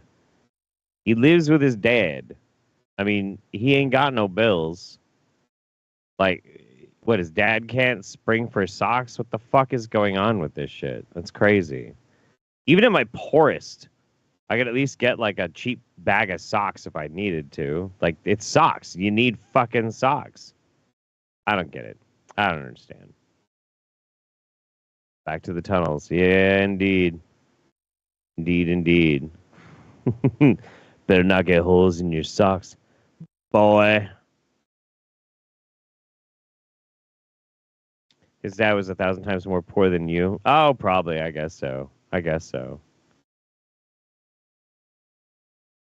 I mean, and the thing is, too, like, there has to be, well, with 3.5K subs, if he was at least entertaining and not an insufferable, obnoxious shit and fun to watch, then the people who will at least barking seals agree with his politics would probably donate to him more. But no.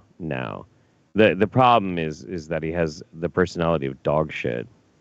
Just an insufferable, shitty little boy. Good God. His dad couldn't even afford Wendy's. Well, who Hey, can? Jeff, Who how many fucking syllables can? are in the word vinegar? In 3? You little fuck. You absolute fuck.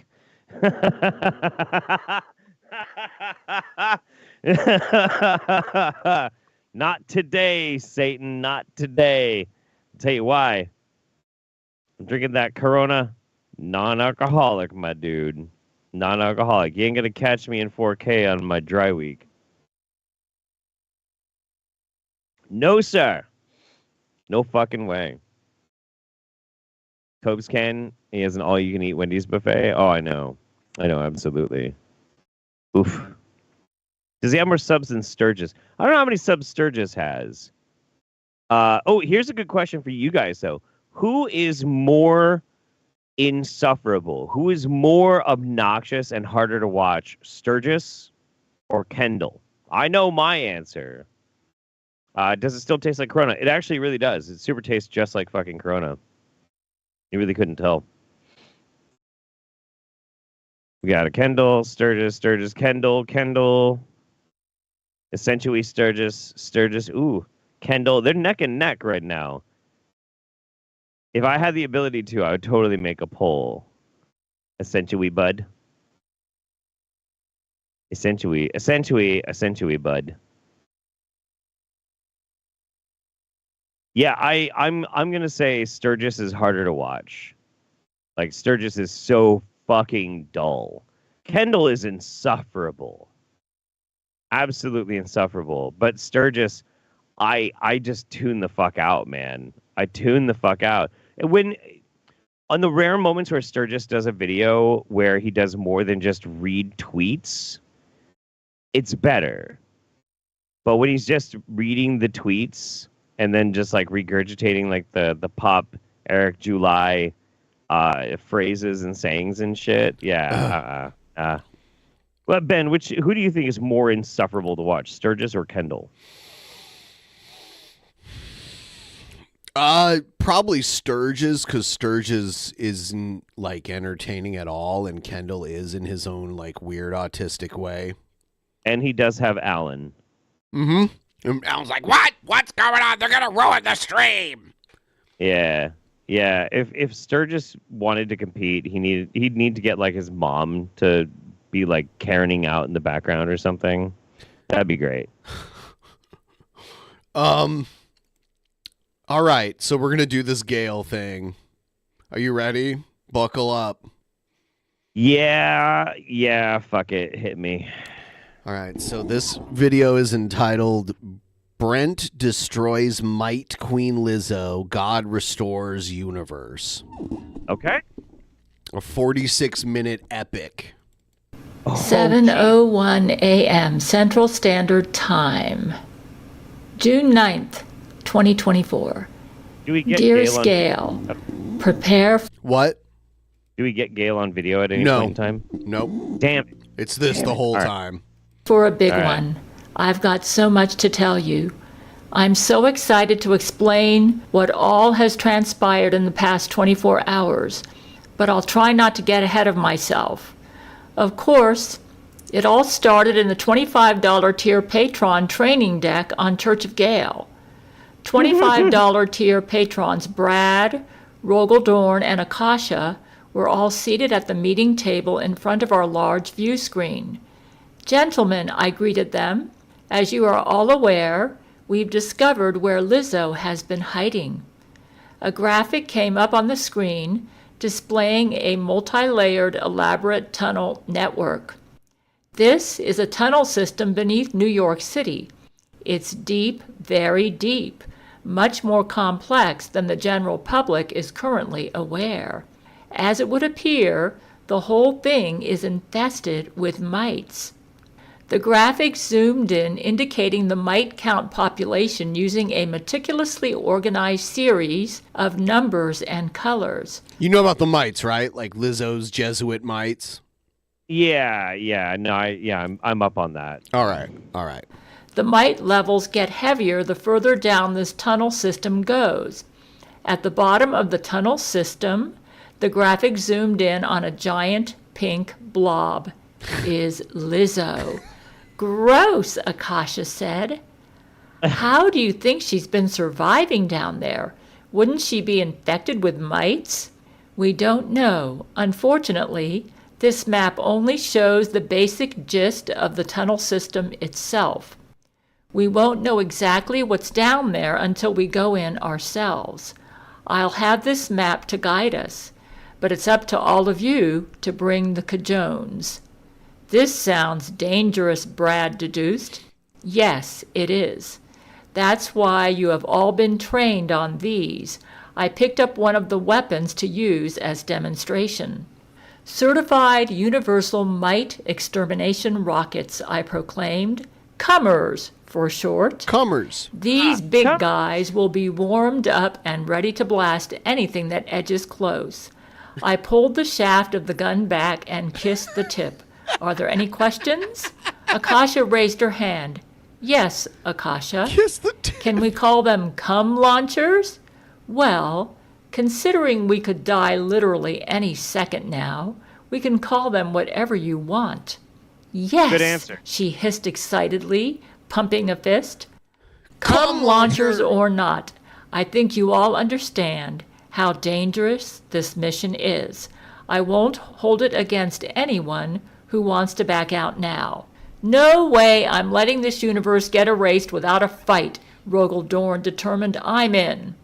The other two $25 tier patrons agreed. This job isn't one for the weak, Brad said. I'm in. I read the disclaimer for the $25 tier membership on Gail's Patreon. I know what I signed up for, said Akasha. I'm in. She's in, Brad nodded. Good, I said. Now, I think it would be a good time for you all to call your significant others and get their blessings. Make sure to say your I love yous now. The group dispersed to make final calls to their loved ones. I took a moment to Skype my precious wife and say my prayers to God and Jesus. Brad was on the phone with his girlfriend. Hey, Amber, yeah, I need to save the world again. We could all die. There was a pause as Amber replied to him from the other end. Yeah, of course. I'll try to be home on time for dinner. Across the room, Rogel Dorn was calling his wife. Kiss my lizards and stuff for me, just in case I don't come back. He paused to listen, then sighed. Yes, I already took out the trash. Akasha was on the phone with her partner, too. Yeah, so I need to do this $25 tier patron mission for Gail again. I want to hear Jimmy Payne talk about being on the Church of Gail. Anyway, I was on the Church of Gail, and I was running all the $25 patrons through my Vietnamese jungle fighting simulation. Anyway.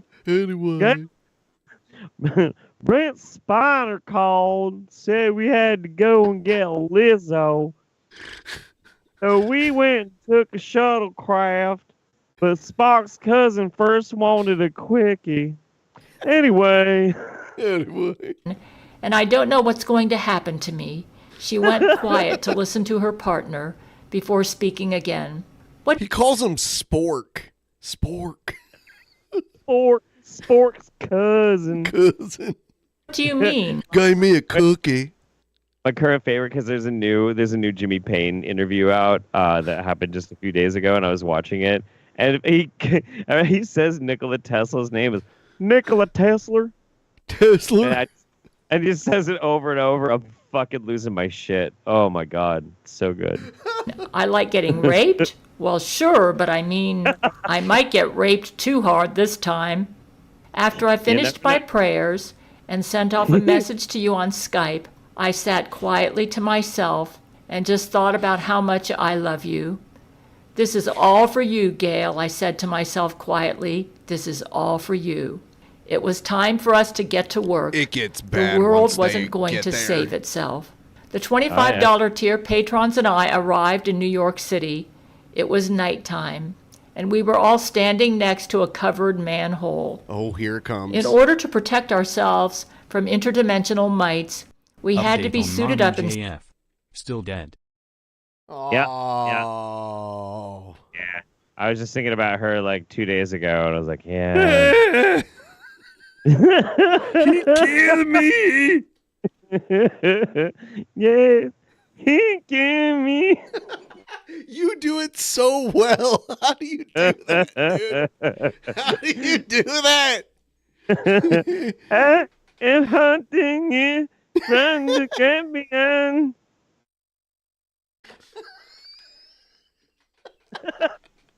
Special hazmat spandex. We also wore SWAT gear for added protection against any other hazards we might encounter down there.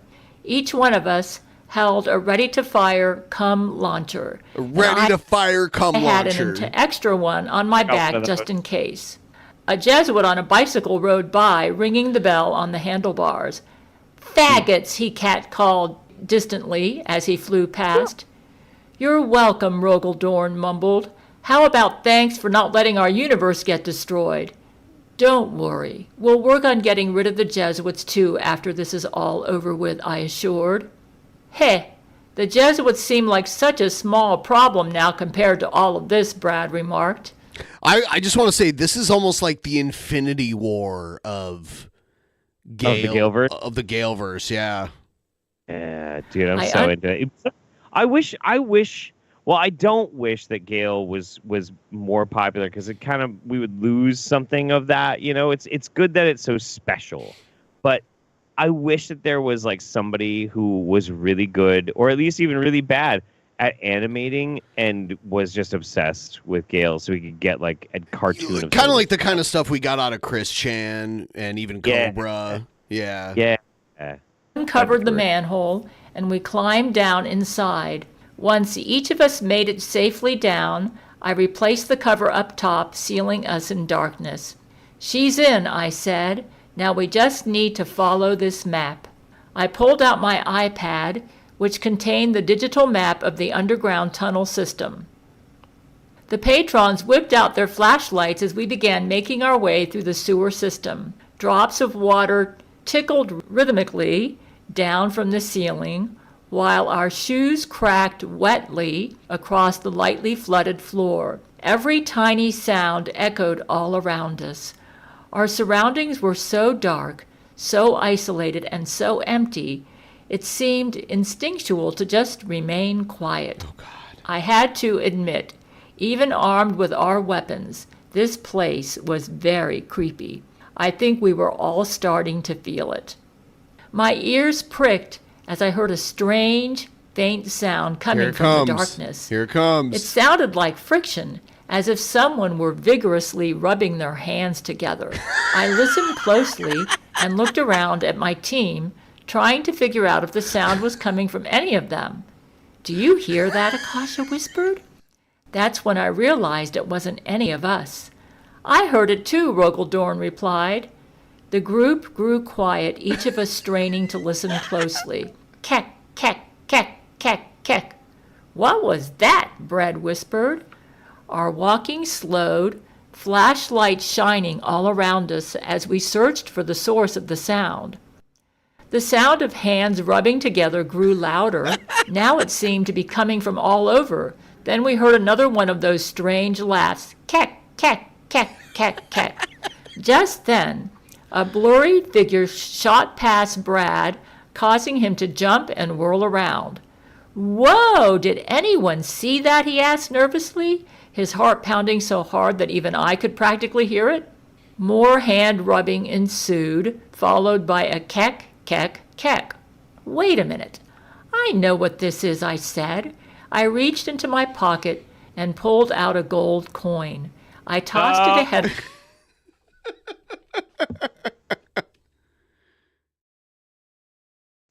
What are your thoughts so far?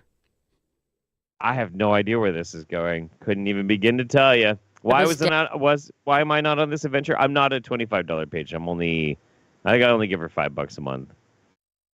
Down the tunnel, aiming for a spot at the end where the tunnel broke off into two opposite directions. The gold coin landed on the floor with a chink, then rolled toward the end of the tunnel and landed on its side, the metallic sound echoing delicately throughout. All of a sudden, hordes of human-sized figures came pouring in from both tunnels, piling on top of each other like rats as they all scrambled to seize the gold coin. We pointed our flashlights at them, illuminating the situation. "Jews!" Akasha screamed. The Jews responded to the white light of the flashlights with hissing and shrieking, baring their blackened teeth as their gold eye shine glittered back at us. They all scattered back from the light and back into the tunnels. Oh, God, Brad panted, as if he were about to have a panic attack.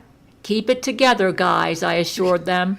"We need to get through this level." "How far down the tunnels do the Jews go?" Rogel Dorn asked. "I don't know," I replied. "This is only the surface." The group trudged forward cautiously. Yeah. It's kind of it's a wild ride. It's a wild ride. It's good. It's fascinating because it's Jeff okay. is hoping his involvement isn't exposed here. Yeah. No. I unfortunately had nothing to do with this this masterpiece. I just the thing that I really love about what are you laughing about? This masterpiece. It's a masterpiece already. I don't even think I've even gotten like 5% into how bad this gets, I'm sure. But one thing that I love about the Galeverse, if there's one thing that I'm just sick of Hollywood, it's all that subtext, all that like kind of keeping things cloaked and insinuations and shit. No. It's just like, bing, Jews. Yeah. It's refreshing. Our pupils dilated in the darkness, and our ears on high alert for any more sounds. The sound of rubbing hands started up again. This time, there were many more than before. Keck, keck, keck, keck, keck, keck, keck. This was puzzling.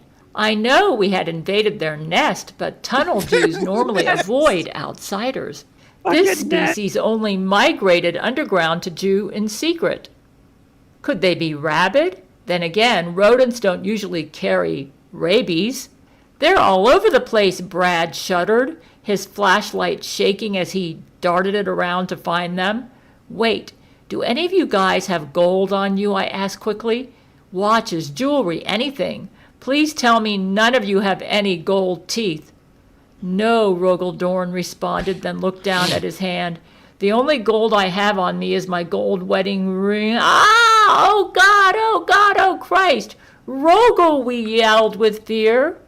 A Jew had lurched out of the darkness, snatching Rogel Dorn's hand and eyeing his precious gold ring. The Jew hissed, baring its teeth, its little sharp tongue flicking as it brought its mouth closer to taste the gold. I hadn't seen eyes that crazed since Gollum in Lord of the Rings. I knew it would bite Rogel Dorn's hand right off in order to get that gold. Akasha let out a battle cry and delivered a swift right hook to the Jew's face, knocking it away from Rogel Dorn with a slobbering "Keck!" Rogel Dorn grabbed. I feel like I'm dying just listening to it. It's like, It's fucked up, dude. It's so fucked up. His sore wrist tending his hand for any injury. Thanks, he said to Akasha. I owe you one. Don't mention. Ah! She screamed. Akasha was being yanked back into the tunnel. The guys and I grabbed Akasha's arms, engaging in a tug-of-war with the Jews. I thought Jews only liked young boys, Brad yelled. They do.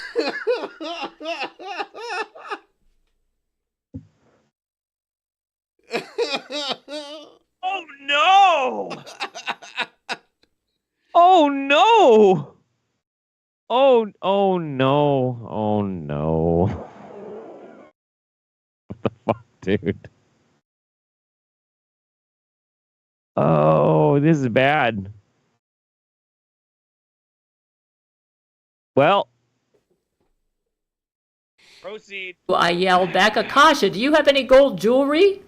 There's a gold buckle on the front of my panties, she yelled back desperately. Ah! Women and their fancy panties, Brad groaned. The Jews stole Akasha's panties, ripping them right off of her before piling over each other in a frenzy to get at the tiny gold buckle. As soon as they smelled her womanly essence on the panties, they all shrieked in fury, repelled by it. We took advantage of the distraction to run. This gives going commando a whole new meaning, Akasha said while panting. As we ran, more Jews crawled out from all around us, skittering from off the cracks and corridors of tunnels.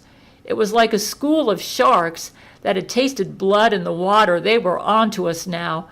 Go away, Brad screamed in fright. We don't have any more gold for you. A Jew hissed and rattled its tongue at Brad. Brad, in a panic, rattled its tongue.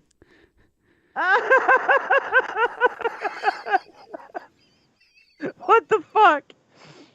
Fuck it. Fired his cum launcher at the Jew. Wait, Brad, no, I yelled, but it was too late.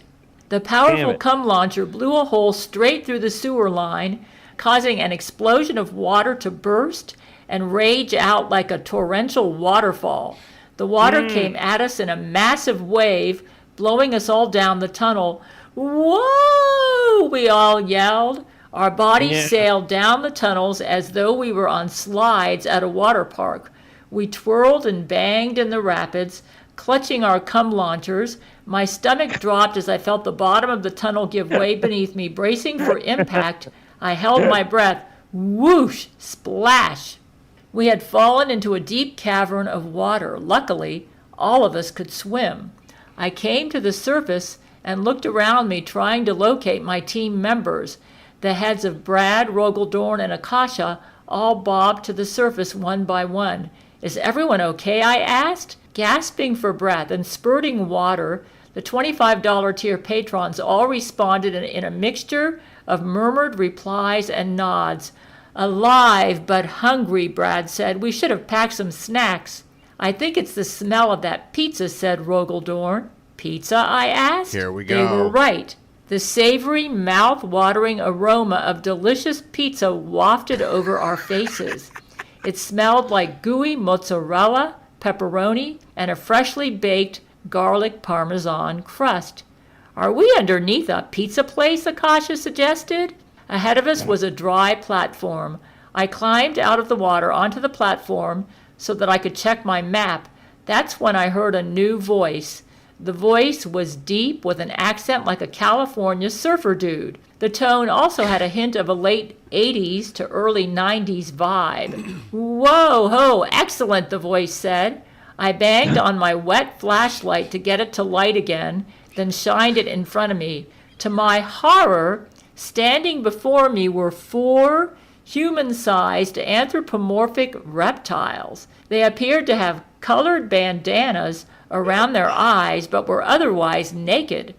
I gripped my cum launcher in fear. Were these some kind of mutant animals down in the sewers? Excuse me, are you Brent Spiner? The one with the blue bandana asked.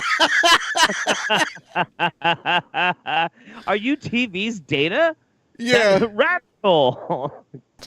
Why? Yes, I said, caught off guard. Cool, cheered the one in the orange bandana. We were just having a pizza party. Want to join us? Who are you exactly? I asked. Brad answered for them, his eyes filled with 90s nostalgia and awe. Ninja Turtles, he exclaimed. Brad, Ninja Turtles aren't real, Rogaldorn reminded him. The leader, the one in the blue bandana, extended his weird little turtle hand to me. I'm Leonardo. These are my buddies Raphael, Donatello, and Michelangelo. The turtle men all waved. For a moment, I thought we all had died and perhaps been transported to another dimension. The Ninja Turtles were real? Well, in their existential defense, I had only recently found out that multiple deities and mythical beings were real. You could say I was like the metaphorical frog in boiling water when it came to accepting stranger and stranger things in my reality. Nice to meet you, I greeted them politely. Interesting devices you have there, noticed Donatello. What are you doing down here? Asked Raphael. Want some pizza? Michelangelo offered. The patron splashed out of the water to go get pizza. There were several fresh boxes on a table that the Ninja Turtles had arranged. We're on a mission to find Lizzo, I told the turtles, retrieving my iPad. According to this map, she's somewhere on the final level. Hey, wait a minute. Damn, my iPad got damaged in the water. We've lost our map. Don't sweat it, assured Donatello. I can fix it. You guys help yourself to some pizza. As we loaded up on fat and carbohydrates at the pizza table, I explained our situation to the Ninja Turtles. So what you're saying is that if you don't vaporize this morbidly obese, body-positive pop singer and destroy all the bed bugs, that God will obliterate the entire universe, Raphael asked? Yes, I confirmed. That means we won't exist anymore, Michelangelo exclaimed. Well, I'm a big fan of Gale, said Leonardo. Any universe where Gale exists needs to be protected. See? True. The Ninja Turtles are big fans of Gale. I'm just like a Ninja Turtle. This is what I'm learning. Dude, we're about to hit the crescendo in a second here. Okay? They're about to reveal something that we didn't realize about the Ninja Turtles, okay? We have to regroup here for just a minute. Okay, I'm about to take a bong hit before this happens. All right, so Brent Spiner and the $25 Patreons equipped themselves with cum blasters. Yes. And then went down from the Church of Gale to go into the sewer to confront Lizzo and her bed bugs, but were ambushed by Jews, who the only defense against tunnel Jews. Tunnel Jews. Now tunnel Jews, right, tunnel Jews, who are repelled only by the scent of a woman's vagina, and then they're saved by the Teenage Mutant Ninja Turtles, who give them pizza.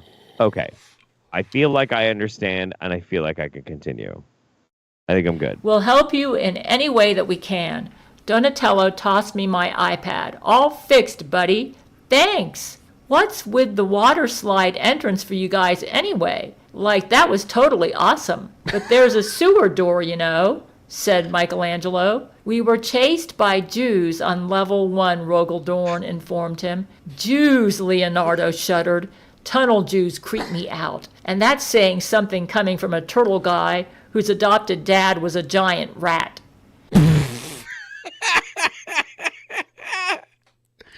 Just wait. Just wait. Just wait. Speaking of, alerted Raphael, his eyes locked onto the water tunnels as he stood from the table and readied his psi daggers. Keck, keck, keck, keck, keck, keck, keck, keck. Here it comes. The laughter of the tunnel Jews could be heard echoing from down the tunnels, the same ones we had just washed in on. They were coming to catch us. Oh no! They followed us down here, Akasha shouted. The rest of the Ninja Turtles all stood up and pulled out their weapons. You guys run on ahead, Leonardo said. We'll take care of these kikes. Oh! Oh no! Oh no! That was the Ninja Turtles that did that. Oh man! The Ninja Turtles, dude! I had no idea the Ninja Turtles were so terrible. That's ignorant. That's ignorant, Teenage Mutant Ninja Turtles. How dare you? Yeah, like what the hell? I'm never going to be able to watch anything about Teenage Mutant Ninja Turtles ever again. I'm just going to be like... Yeah. I didn't know that they were so disgusting. That line will live forever in my fucking brain. Oh my God. Holy fuck.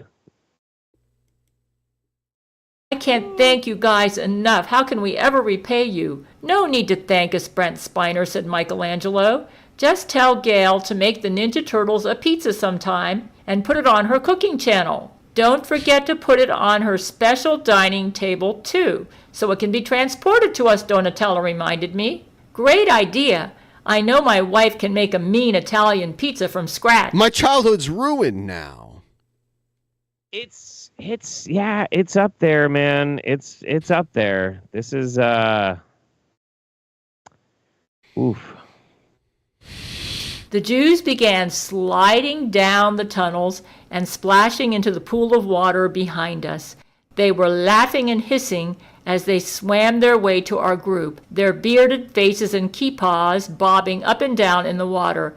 Level 3 is that way, Donatello shouted, pointing behind him. The patrons and I collected our weapons. Brad turned to the table and grabbed one last slice of pizza before we all ran. The Ninja Turtles let out their battle cries, swinging their ninja weapons and charging to meet the tunnel Jews in an awesome melee. The Jews hissed and kecked, grabbing and biting at the turtles. The turtles, with their tough skin and thick shells, seemed unfazed. The Jews were no match for them. Donatello took a swing at one of the Jews with his impressive bow staff. The Jew croaked with a loud, defeated "Keck!" before falling to the ground and dropping his loot of gold coins. This way, I shouted to my team. Ooh, loot bag. Oh, we ran and ran until the sounds of the battle were far behind us. We found ourselves wading through dripping darkness once again. Thankfully, the silence was truly empty this time. It was just our team, our flashlights, and our trusty cum launchers. I pulled out my iPad. Okay, I know we are on level 3 of New York City's underground tunnel system, but I don't know where to get to level 4 from here. This map isn't entirely detailed, so we may need to keep our eyes peeled for any clues. The $25 tier patrons looked around, their flashlight beams tracing the walls for any sign of an entrance to the next level. At least it's warm down here, noticed Akasha. I don't have any panties on anymore, you know. Yeah, a little too warm, Rogel Dorn noted with curiosity. I would think it'd be cold as hell this far underground. They were right. I was starting to sweat a little. Hey, check this out, Brad called. We all looked to see what he had found. There appeared to be a bright red door, patterned with an intricate metal Gothic design, wedged perfectly into the side of the tunnel. Well, that's not what I expected to see, said Rogel-Dorn. Should we go in? Asked Akasha, looking at the black gargoyle head knocker on the door. I went to touch the gold handle, then immediately hissed in pain, bringing my hand back. It's so much hot. hissing in this I think story. it just burned me. If the door handle is hot, that means there could be fire on the other side, warned Brad. Curiosity got the best of me. We were somewhat lost, and I knew we had to try all of our options at this point. I threw a rag over the doorknob and tried again. The red door opened with a deep, spooky creak. It was heavy. We all stepped inside, and the door swung shut slowly behind us with a thick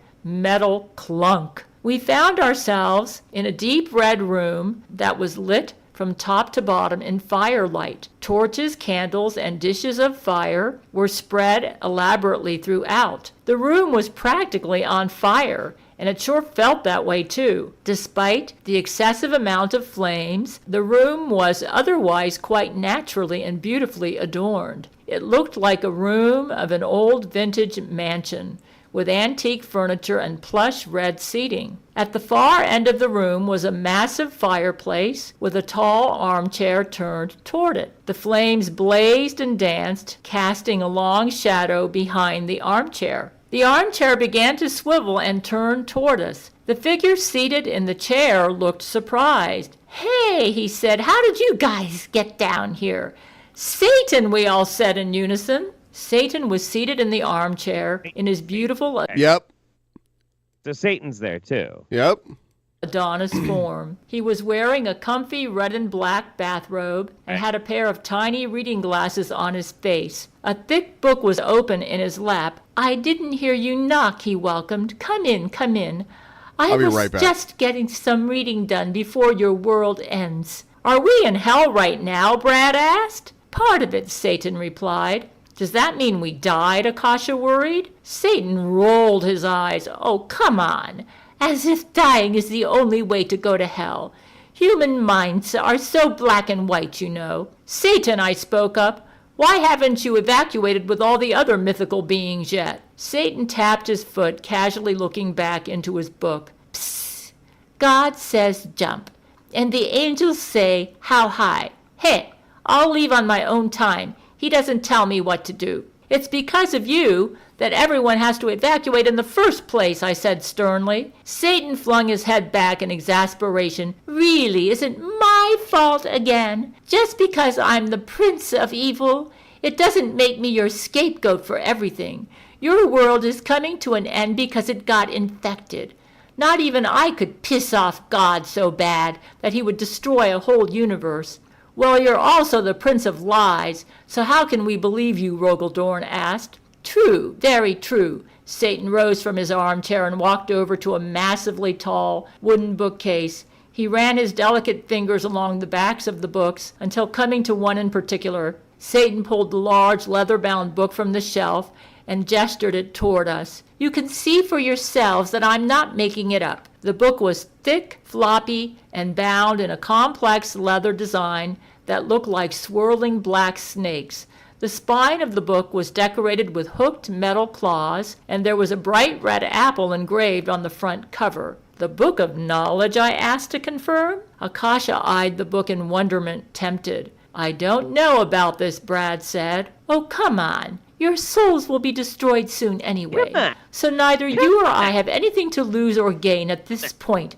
Satan gestured again. Akasha snatched the book, admiring the cover. As she went to open it, the pages began flipping by themselves until the book opened itself up to a particular chapter. "Interdimensional mites," she read. Then she looked at me, handing me the book. "Brent, look at this." I accepted the Book of Knowledge and began to read. "It says here that everything Buddha was telling me is right. Interdimensional mites are a scourge on existence, like ethereal bedbugs, and once they infest a particular universe too badly, the whole universe has to be destroyed." I continued to read. "That includes all of that universe's timelines, physics, matter, antimatter, and souls." Rogaldorn shuddered. "So our souls will be gone too. Now this is interesting. So it says that there are different types of mites. There are microscopic ones. Those are called scouts, and they can grow to the size of bed bugs. Then there are the adult drones, which is what Gail's bedbug neighbor was. Those reproduce by shedding scouts and juvenile drones from the pores and openings on their bodies. Then there's," I flipped to the next page. Oh my God! The next page contained a series of pictures of fat black Lizzo performing on stage in various brightly colored bodysuits. "The Queen," I read out loud. "Satan, do you mean Lizzo is a mite queen?" he clarified. The Queen might. Might what? "Yeah, I knew about it. So did all your deity friends. And they never told you. Some friends they are." "Whoa," Brad said in shock. "You mean Lizzo's a mite?" "An interdimensional mite can be an antichrist?" I asked. Satan slapped his forehead. "No, you idiot. Of course a mite can't be an antichrist. But what kind of antichrist wants to take over a planet that they know is going to be destroyed by God before there can even be a proper apocalypse? Your That's a good world question. had an expiration date as soon as the Lizzo arrived. Talk about buying a lemon. I figured with no Antichrist and no future planet to rule, I might as well have some fun. So I played around with the Lizzo until it was time to go our separate ways." "You mean you and Lizzo aren't friends?" I asked. "Psst, no, mites are gross. God is right to destroy this place. Why do you keep calling her the Lizzo, Brad noticed. Hello? That's what it's called. I love the voice she gives Satan. Yeah. He's very effete. Hello? A mite queen, otherwise known as a Lizzo. That makes sense, said Brad. Well, this makes our showdown with Lizzo much more straightforward, I thought out loud. These cum launchers are designed to exterminate interdimensional mites of any size or type, so certainly they should be able to vaporize a queen. Wait, what? Satan balked in surprise. You guys invented a technology that can actually exterminate them? Yeah, I said matter-of-factly. I gestured with my cum launcher. These are certified universal mite extermination rockets. They'll work on any type of mite. Whoa, so you can kill a Lizzo with one of those? Awesome, Satan laughed. He then sighed and put a hand to his face. You know, I'm impressed. First, Gail tries to take advantage of an end-of-world situation to take over the planet so she can rule it with an iron fist, just like an Antichrist. And now you guys invented a mite extermination technology?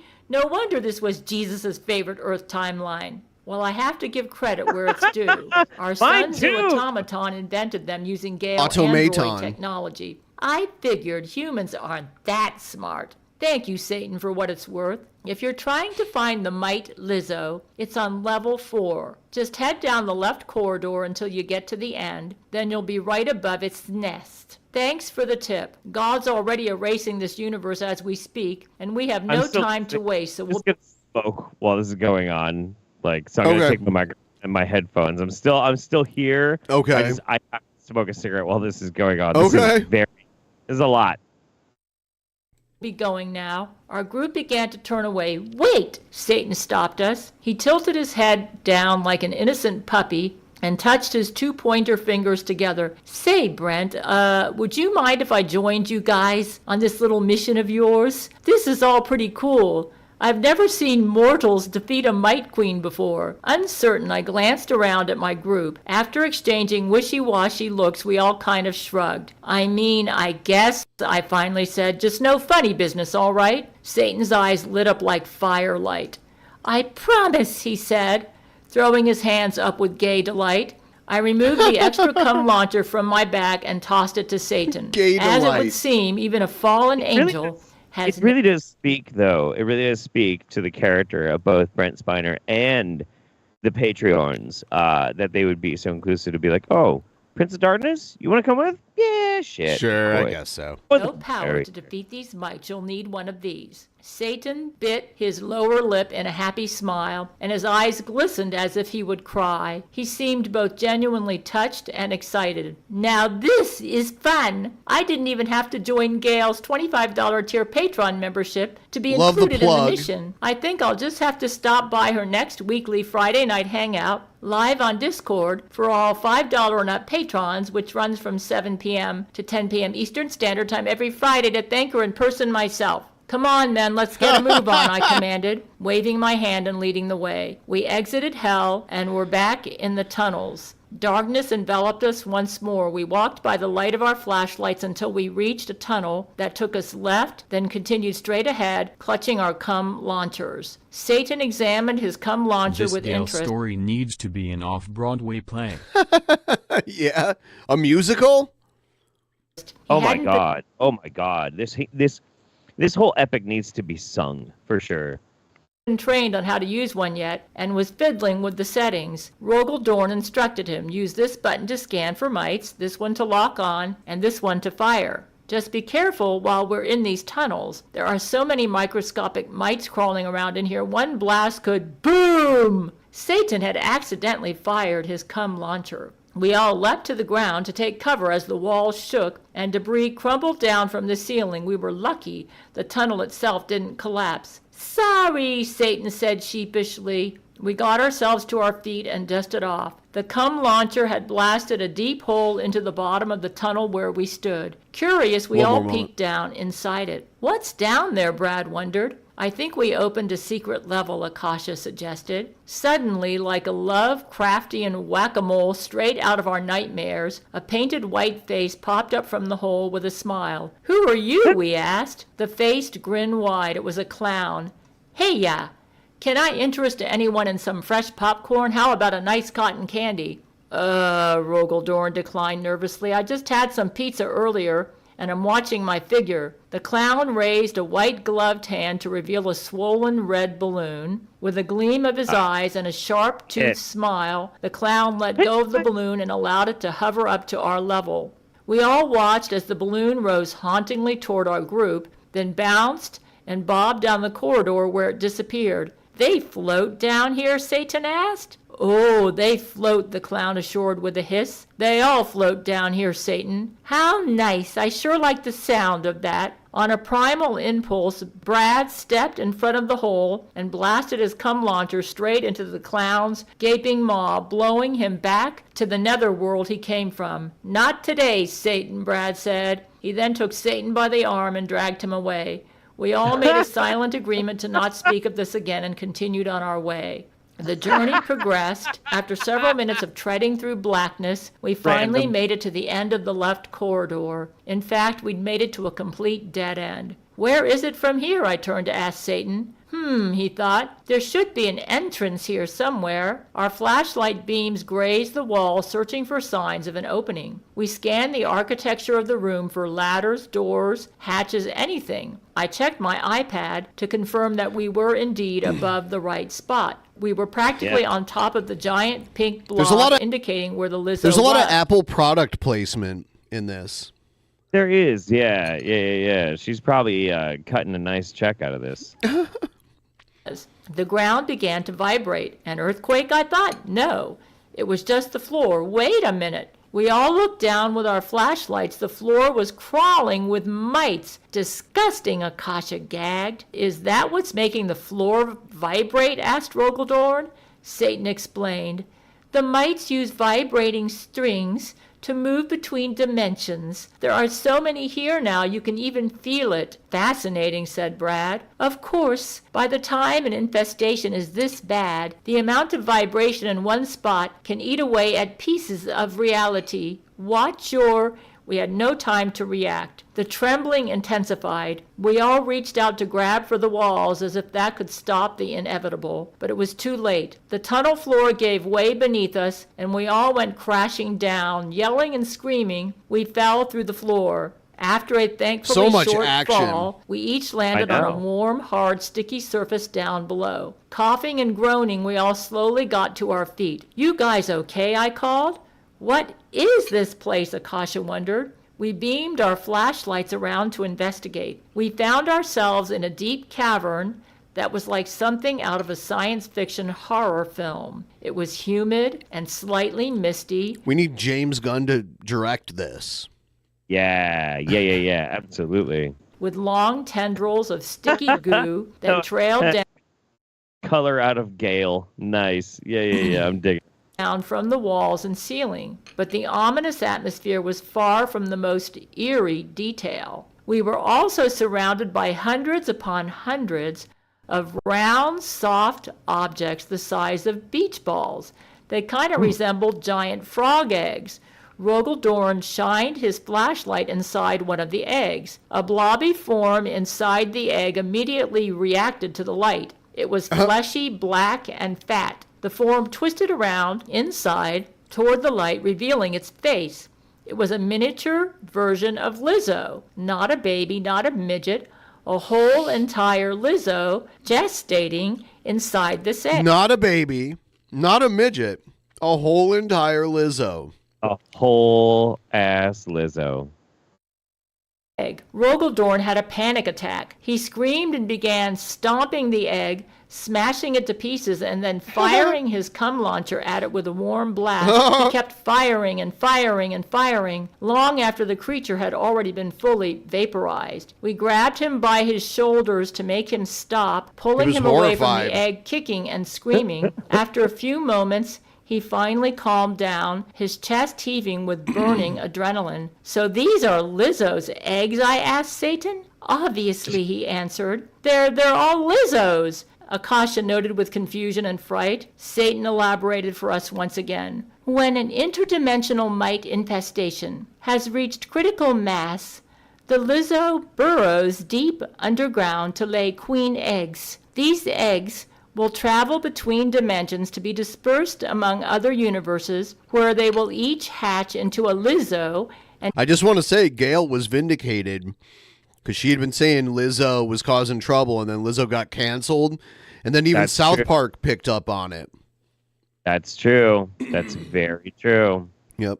and takes the Point. music world by storm. Meanwhile, the Lizzos will lay eggs that produce drones. The drones will quickly populate the entire planet with even more mites. The mite population accelerates, eating away at the fabric of existence. That is, until God intervenes. Just before the universe is about to be destroyed, the Lizzo goes underground to lay her queen eggs, and the life cycle begins anew. That's horrifying, Brad said. So it sounds like we need to get rid of all these eggs, I determined, adjusting the setting on my cum launcher. Excuse me? A black voice boomed. We all turned to look. A massive blob of a body-positive fat black woman lurched into the room. It was Lizzo, the Lizzo. Just what do you all think you're doing, she demanded. It's too late. Your culture is ruined, your women are ruined, and now your universe is about to be destroyed. Not even God himself can save you.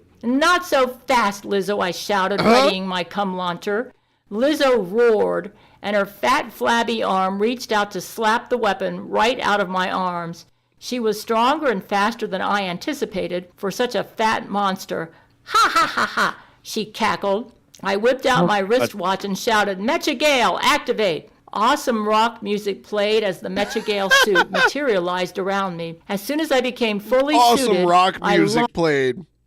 Fucking sweet, sweet rock music. Yep. Total guitar solo and everything. Yep. launched for Lizzo. Lizzo Mecha hissed, Gale, activate! swiping me away. I jumped and tumbled through the air, then landed Mecha a swift boot to Lizzo's smug, punchable face. With a howl, Lizzo's human face slashed right off, revealing the ugly mug of a bed bug face underneath. Her bug eyes widened with fury, and she screeched. That's when two tiny wings split from her back and began to buzz. Lizzo lifted up into the air, then went sailing to the ceiling, crashing straight through and escaping into the sky. I wound myself back, ready to give chase. Brent, wait, Akasha yelled. She threw me my cum launcher. I shot her a salute. Satan, Brad, Akasha, Rogel Dorn, destroy all of the eggs in Lizzo's lair. I'll take care of Lizzo. Right, the team shouted. I bounced into the air and went flying. Lizzo was taking off into the sky towards the stars. I shot after her. Ha ha ha ha ha! Lizzo laughed blackly. Detecting my presence, Lizzo let out a Wait. How does somebody laugh blackly? I couldn't tell you. How? Is there? That's what she said. I'm unfamiliar with that term. Lizzo laughed blackly. How does one laugh? Okay, fuck it. Yeah, no. Yeah. All right, let's do it. Massive fart stream as a deterrent. The gas spread over my Mecha Gale helmet, which filtered out the fumes and kept me safe. It didn't faze me. As I gained on her trail, growing closer and closer, I readied my cum launcher, aiming straight for her anus. I adjusted the setting to maximum and locked on. Yeah. This was it. This was the moment of truth. 3, 2, 1, boom! The cum launcher shot straight into Lizzo's fat black anus. I watched as her whole butt expanded and glowed, and then her stomach. Lizzo's bug eyes went wide and bulged. Kaboom! Lizzo exploded like a sparkling firecracker, her bug parts shattering everywhere and dissipating into twinkling sparkles. Just before they disappeared, the sparkles took on the form of fried chicken, which began raining down over New York City. We did it! We really did it! I flew back down to Earth. As I grew closer, I could see flashes of light exploding down below. My team was making quick work of those nasty Lizzo eggs. I hovered down to the ground and landed safely. Fried chicken was raining down all around me, pattering on the pavement and clunking off of my metal suit. Brent, we did it, Akasha called. The team came running toward me, Brad, Rogeldorn, Akasha, Satan. As we reunited, we all embraced, dancing and shouting among the fried chicken in celebration. Just then, the skies began to darken as the moon and stars all disappeared. Wait, uh-oh, said Brad, looking up. The atmosphere slowly faded to black. It was being erased. Wait, I cried, wait! We defeated her, God. We got rid of the Lizzo, and we destroyed the nest. We stopped the mite infestation. Our universe doesn't need to be burned down.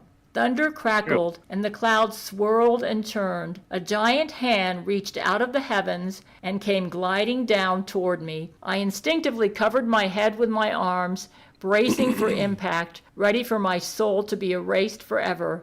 I love you, Gail, was my final thought. Silence. Nothing happened. I opened my eyes. I was still alive. To my surprise, the giant hand had stopped right next to me, offering me a pinky. Tentatively, I reached out and grasped the pinky with my hand. It gave my hand a little shake. Well done, human, a voice boomed. God, I asked. God parted the heavens with both hands and gazed down at us below. You did it. I didn't believe any mortal being could do it, but you really did it. Not only did you destroy the Lizzo in this universe, you destroyed an entire batch of its eggs. Do you know how much time that saves me from having to tear down and rebuild? Because, like, Jesus has been a character in the Galeverse for a long time, but God has never shown up. Yeah, this is our first appearance of God in the Galeverse. This is interesting. Festive universes. Good heavens, I haven't had a Sabbath to myself in eternities. Who do I have to thank for this? Brent Spiner, I replied. Brent, I remember you, God chuckled. Good me almighty. You're like the son I never had. I owe you one. You're welcome, I said awkwardly. But wait. But he did have a son. That's a burn. Ooh, Jesus. Jesus. Yeah. Jesus. How could God forget about Jesus? I remember Jesus. Yeah, me too. God apparently not a fan. Sure of how to respond to all of this attention. I guess I'll pack up for the night. Brent, say hello to your wife. Gidget, was it? Gail, I reminded him. Yes, Gail, the bloodthirsty one with a lust for power. Give her all of my love. God, the bloodthirsty one with a lust for power. No notes. No fucking notes at all. Hell yeah. God damn. That's how God identified Gail. Yeah. He's like, oh yeah, the one that just wants to fucking kill everything. And she's dope. Thank you from the bottom of my heart. It was my pleasure, God. Thank you, too. The heavens began to close, then stopped. Oh, right. I should probably restore your universe, God remembered. He clapped his hands, and the missing parts of our universe blipped back into existence. God then nodded to me with a generous smile, closed the heavens, and was gone. The patrons and I all stared up at the sky. Well, that was something, Brad said. Hey, Satan, I turned. Thanks for helping us out back there. Don't mention it, he replied, flapping his hand delicately. You know, you always have a place at Church of Gale. If you want to, get right and everything. Thanks, Brent. That's tempting and all. But now that this timeline is back in business, I gotta get back to hell. It was fun being on the good guy team for a little while, but my black heart is just not into it as a lifestyle. I've got big goals as the Prince of Evil. Demons have dreams and bucket lists too, I understand. It humanized Satan quite a bit. Satan smiled, seemingly touched by my radical acceptance of his beinghood. He reached out his fist, and I reached out mine. He gave me a fist bump and did a cool little handshake before pulling back while making finger guns. Then he walked away and disappeared in a burst of flames. After debriefing the $25 tier patrons, and congratulating them on a job well done, I headed back to our apartment to be with you. I am happy to report that Earth and the universe is now saved. True love is free to reign, and we have all been given a second chance at life and existence as we know it. The world is happy, God is happy, and I know Jesus is happy too. Jesus! Most importantly, you are safe and Jesus. sound, and we are together in bed again once more. Humping you always, your husband, Brent Spiner. That was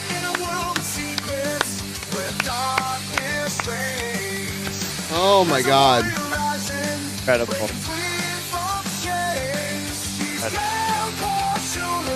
This sounds like AI generated music.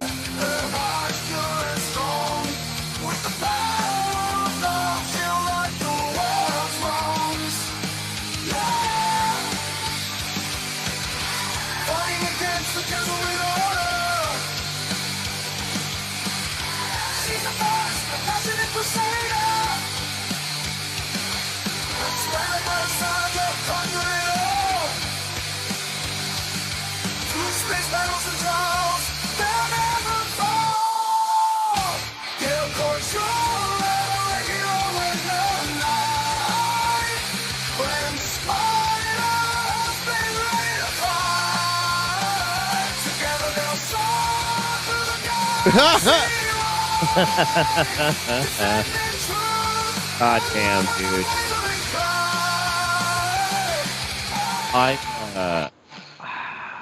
I'm in awe. I'm in awe. That, you know, the one thing I can say about that, at least nobody got raped. No. Yeah. I'm gonna just go with that. I think the Ninja Turtles may have committed a hate crime, though. Very much so. Yes, that absolutely did happen. The Ninja Turtles. Yeah, my name is forever on that. I'm cool with it, dude. I'm cool with it. I don't even give a fuck. I don't give a fuck. Definitely Ninja Turtles committed a hate crime. That was a lot. That was a lot. I don't know if that beats the Popeye video. I don't know. It's close. It's close. I think the creativity of the story, and it's still like very edgy. I think that puts it at a new level.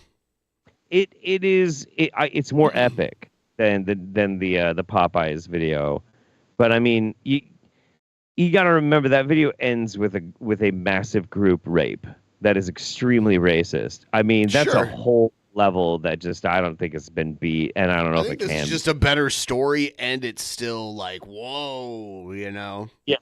Oh yeah. No, it's incredible, incredible. I fucking love it. Did you see the King Cobra Smells Like Wendy's music video?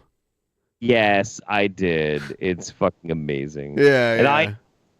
I unfortunately do have to bounce because 9:00 and I had those plans that I had to do. Yeah. But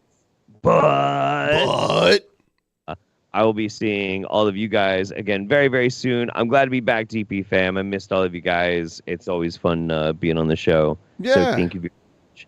I'm going to bounce. I'm going to go do my shit. All right. Bye. See you next time. All right. So I'm going to keep it rolling for a little while longer. Hopefully to reach this goal before midnight tonight. It's only 9 p.m. where I am, so we could probably reach this goal. Please like the stream. And we are going to check out some other stuff here. I've got this Perry Caravello guy. People sent me his stuff. Let's see what this is all about here. Actually, you know what? Before we do that, let's do Cobra really quick, because I do actually have a short video that Cobra put out recently.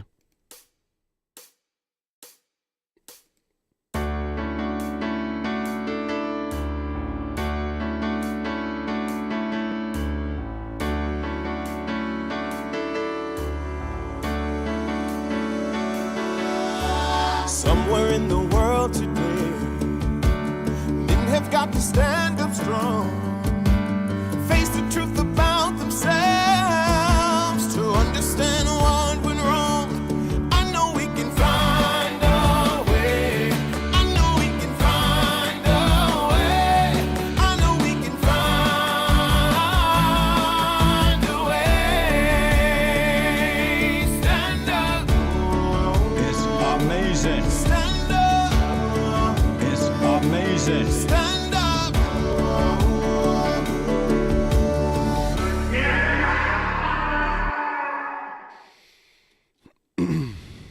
right. Fresh Soap is the name of this video.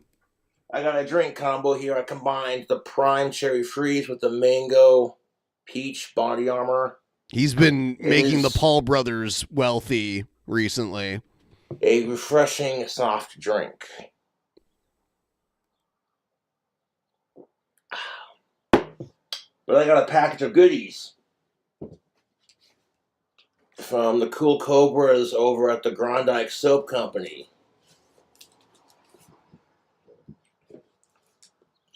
I ordered like $200 worth of tactical soap products. I tried using my coupon code and it didn't work, but I was like, fuck it, I'll just pay full price. You want to check out tactical soap? It's in the description box below. And I swear by this product because it works, men. You know what I'm saying? $200 of soap? That's just crazy if that's true. That's a lot of it's a lot of money for some soap. I go to Costco and just buy the big fucking bottle of body soap and then hand soap. Cologne sticks, Maverick number 3. Sometimes I use Dr. Bronner's soap, though. Do you guys know about that? The Dr. Bronner soap. It's got all the, like, it's got basically a giant schizo post for its label.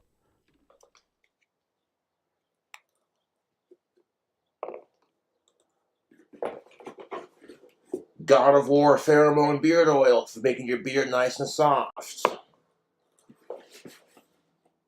The deodorant. I'm trying out their deodorant now. Good for you. You're wearing deodorant now. And of course, we got the body butter, which is great for after a shower. You wash your skin, or rub it over your skin after a shower. Makes your skin really soft. And then, of course, we got the soap. My personal favorites would be this scent right here, Bond number 1. Excellent choice. Oh, it smells amazing. You know, I got 3 other scents, 3 more here. Yes. In order, I do see a good point in the chat. In order for deodorant to work, you have to change your clothes. She was well. And the Bond number 3, check that out. Nice.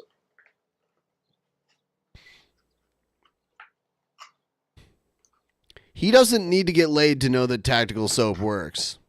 And then he got laid and said that that's So sweet, my how it tactical works. soap products came in. This beard oil is great. You unscrew the thing, squeeze it, dab into your hand, rub it all over your beard. Makes it really soft. And these are just, like I said, cologne sticks. Looks like that. It's pretty straightforward. Now, tactical soap gets women in the mood, if you know what I'm saying, YouTube. You want a product that gets women horny, check out tactical soap. And this is their deodorant. It's a product that makes women horny.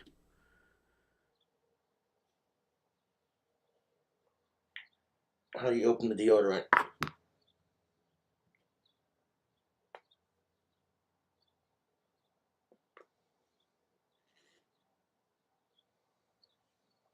It's a product that makes women horny.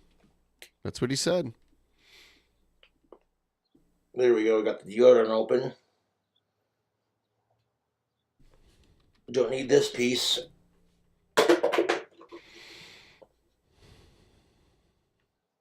We always took Dr. Bronner for camping because it's safe for the environment, and we would drink and laugh reading the bottle around the campfire. Yeah. Good times. Yeah.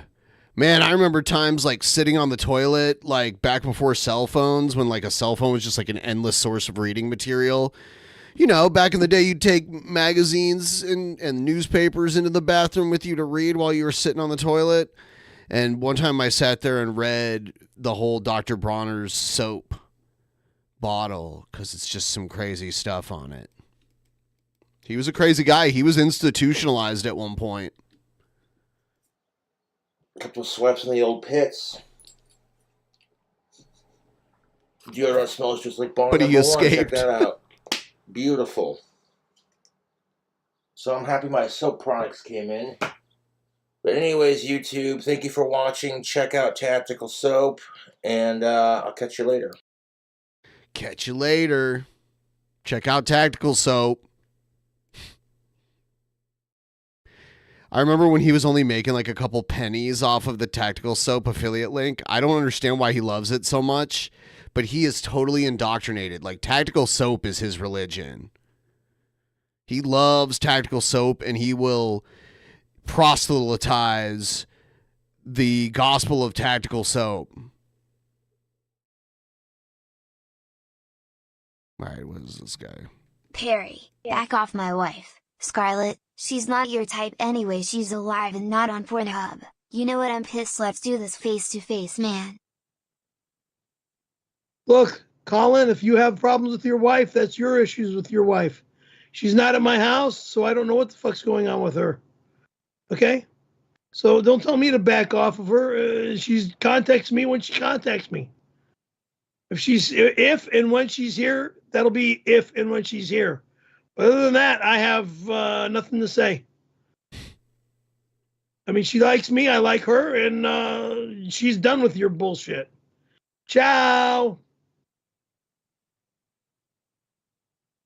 He's always got all these drinks in front of him. My wife. Yeah, if you respected your wife, maybe she would show you some love. Incoming call from Colin Jost. Incoming call from Colin Jost. Good you're there. Look, Perry, you need to back off all the way off my wife, and I mean right now. I don't want to see you creeping This is like some AI shit here. in the DMs of any of her accounts, even if you're trying to hook up with Pablo. Just stay out, jag off. Besides, what did you think was going to happen anyway? She was going to sleep in your Roach Motel of the apartment. And another thing, you think I haven't heard what you did to Randy Callahan or what you did to Mike Majestic's wife? Come on, man. Enough of that BS. Stay away from my wife, fucking or the dare you? I consequences did will be nothing spellbindingly wrong. bad for you. I Got did that? nothing Good. wrong. Bye. Call ended. Fucking moron. Get off my stream.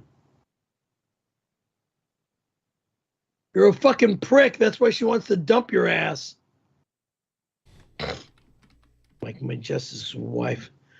And if I talk to her on Instagram, that's my business, okay? Is he farting? She's not here, and okay, she's not here.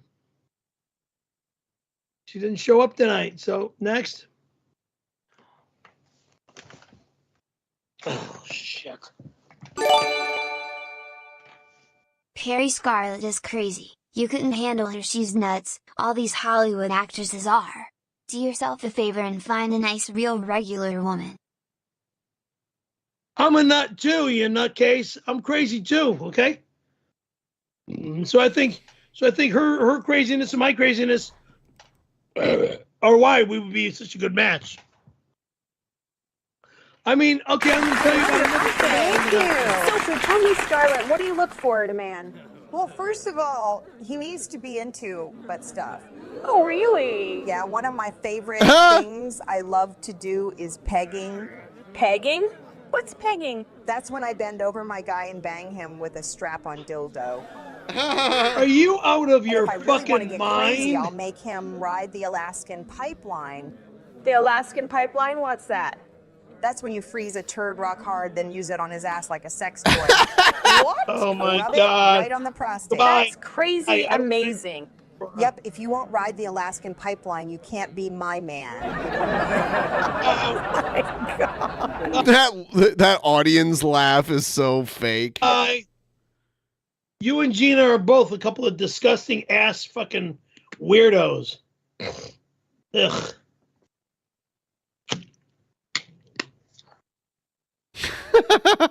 You're both a couple of beautiful girls that are into some sick, perverted ass fucking sick stuff. Either you're into that or you're trying to make everybody think you're into that to turn everybody away from you. You think you want to fuck my ass with a frozen piece of shit? Number one, it's disgusting. Number two, nothing goes up my ass. It comes out of my ass. The only thing that goes Okay, up my thank ass is a you. doctor. And you're not touching my shit or freezing it or doing anything stupid like that. No, nothing like that's to be done here. Ugh, you're disgusting. Goodbye. Never. Who does number Colin two Jost, work I'm going to for? bring your name up. Okay, you can have your fucking wife back, okay? I don't care. I don't fucking care. If you want your wife back, get your wife back, okay? I don't need her garbage. I don't need to be the guy in the middle over this messy marriage. Okay? Goodbye. Scarlett, goodbye. I'll even rip up your fucking postcards and your pictures and shit. I don't need it. Postcards?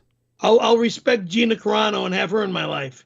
But I think she's out with Superman, so I don't even think I'll be able to get Gina.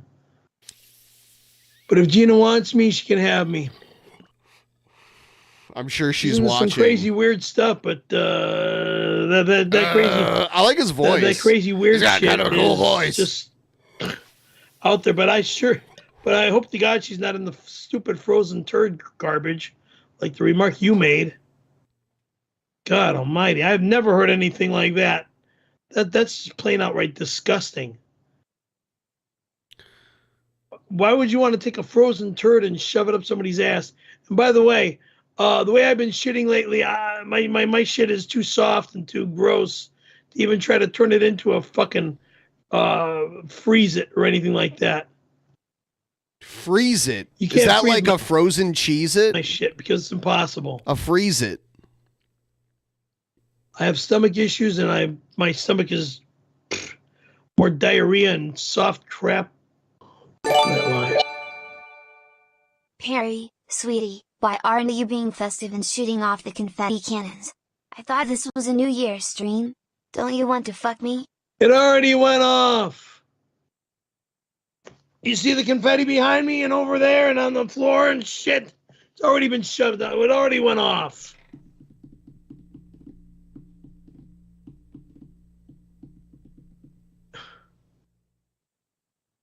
Look, if you're a lady, respect me like a human being, I would be involved with you. But hearing this frozen turd garbage, I want nothing to do with you if you're that way.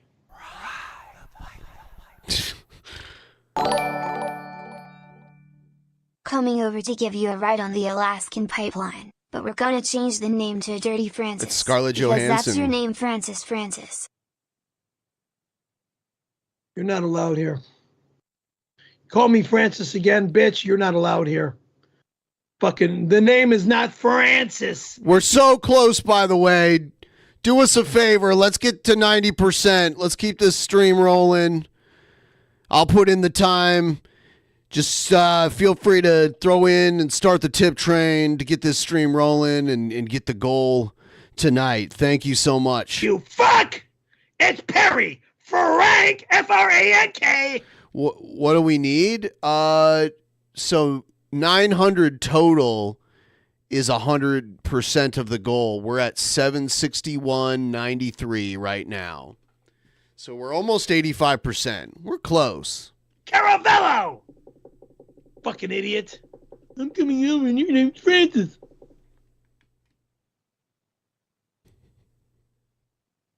He's very mad.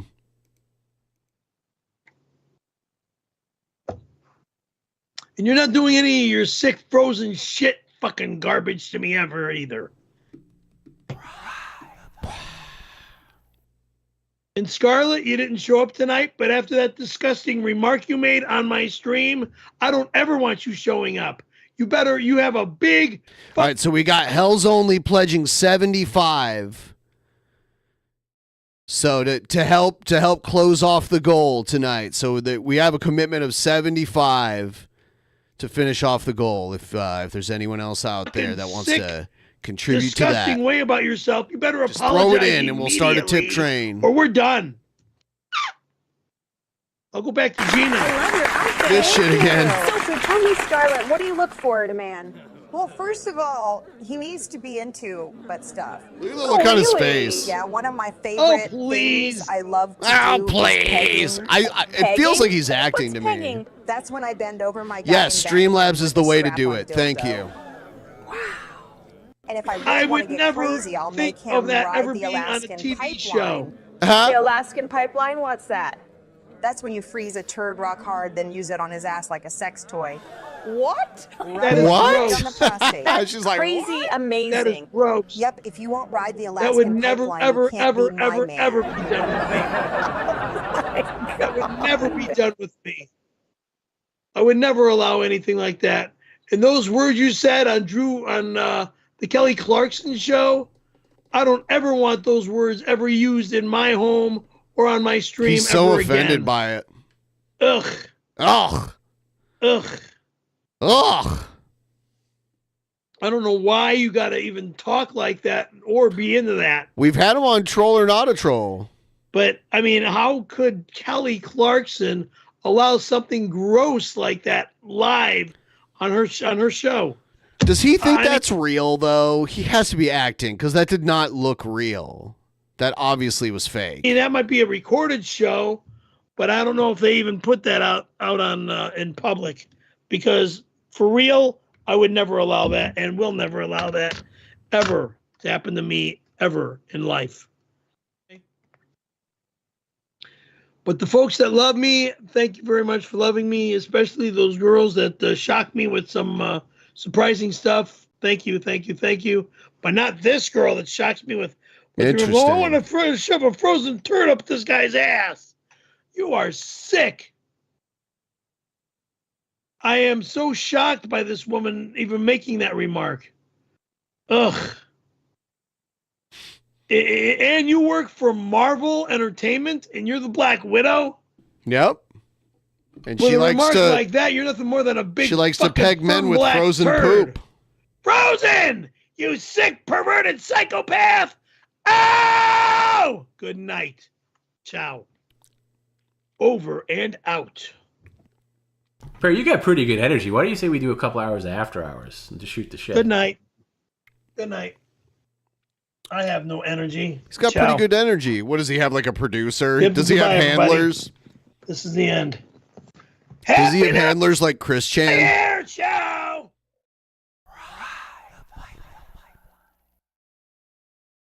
So, just for people that weren't on the stream last night, why don't you tell people exactly what you're talking about with this thing? And Well, what are you talking about now? this Scarlett Johansson thing that apparently kept you up all night. She made a joke. I forgot what the joke was Was it about. a joke? I don't know what she said. Something about Oh, here I found it. Here, let's just play it. I found it. Let's just. the frozen turd situation. Yeah, this is what it was. This was the clip for those of us that weren't with us. Play the little box that she got up on the screen. Yeah, I'm gonna play The little box that you got up on the screen. Ugh. Here we go. I love your outfit. Again. Thank you. So tell me, Scarlett, what do you Get out look of for the in a way. man? Well, first of all, he needs to be into butt stuff. Butt stuff. Oh, really? Yeah, one of my favorite things I love to do is pegging. Pegging? What's pegging? That's when I bend over my guy and bang him with a strap-on dildo. Oh, And you're if I really want to sick. get crazy, I'll make him ride the Alaskan pipeline. The Alaskan pipeline, what's that? That's when you freeze a turd rock hard, then use it on his ass like a sex toy. What? Rub it right on the prostate. That's crazy amazing. Yep, if you won't ride the Alaskan pipeline, you can't be my man. Oh, if you don't do the Alaskan pipeline, you can't be my man. Well, go back to your Colin crazy cocksucker. Perry, can you slap an AirPod in? I can't hear you. Can you just do me that favor? I'm not putting shit in. I'm going Perry, to bed. no, Perry, please. Good night. Perry, stop. I'm just asking you to chill for a couple of minutes, Oh, I'm not okay? putting anything And in I'm my having a ear. hard time hearing. Perry, I'm going back to bed. Bye. Perry, don't do Ciao. that. Perry, don't do that. Don't do that. Just chill out for a Help second. me, Perd. I'm tired and I can't sleep cause of the boner you gave me. Can you squirt some diarrhea on your keyboard so I can shoot my load and get to sleep? Go bye. You're Scarlet. Hey big boy, I hope you froze that turd for when I come over in 45 minutes. I can't wait to stretch that butthole out. Oh, you're a whore. You're a fucking whore. You're a fucking whore. Minutes. You don't know how wait, go Perry. I take PCL very seriously, and Garrett Well, and I I are do really. too. Well, you don't because you can't wait to shut it off every 2 seconds. And I know this is going to be the last stream for a while, so Garrett and I were kind of hanging out with everybody, and we were doing like an extended after hours and kind of having a nice chat with everybody.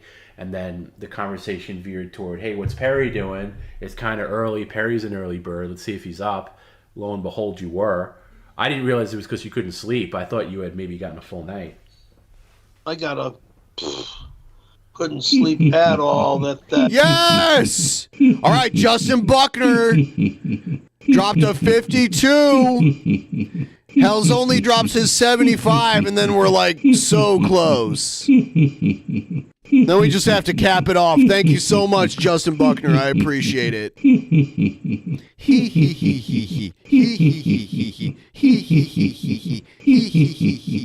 That disgusting thought of a frozen turd going up my butt. Oh God, that's. Well, you don't have to participate in that. I'm not going to because it's never going to happen.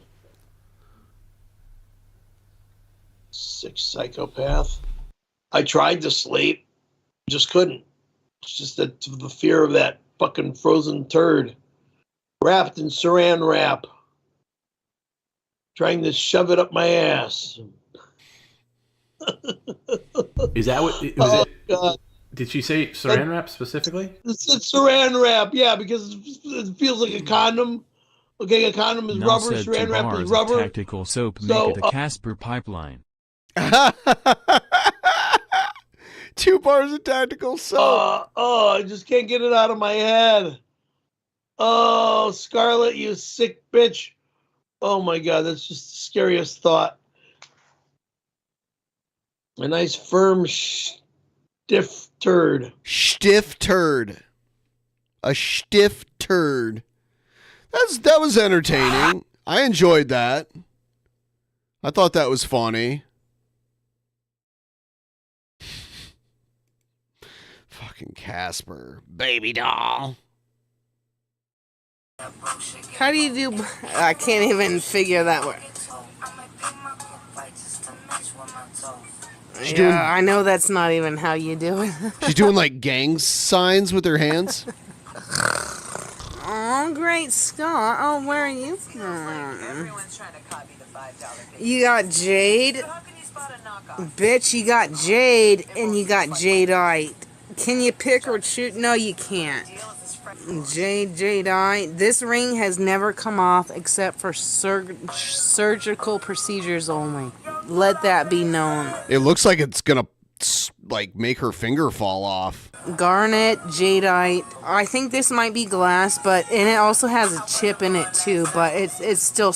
She's got wings. Or she's got wings. She's got rings all over her fingers. Beautiful to Josh, but I mean, said this wings. one, I'm not sure. I've had a few surgeries.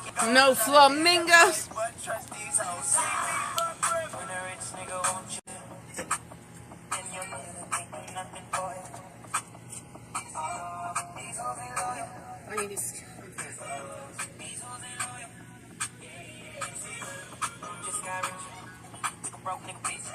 There you go, Teddy. Are you watching, Teddy?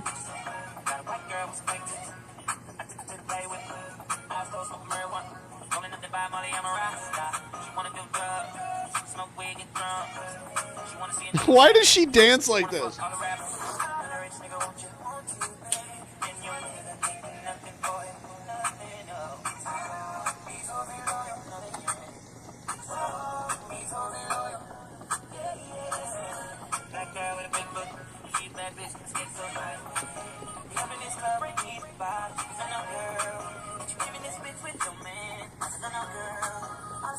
This is Jared's workout routine.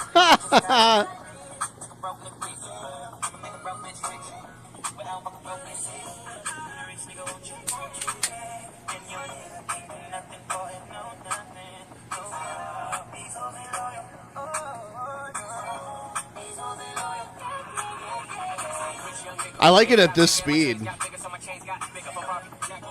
Look at her. She's like, if I had a bitch, I hope he ain't fucking wasting. No, you're gonna invest money. You're not gonna do stupid, retarded shit. Yes.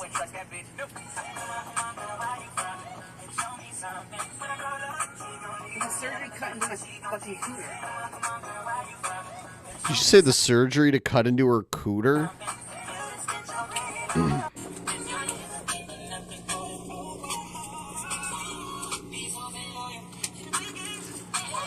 Ow!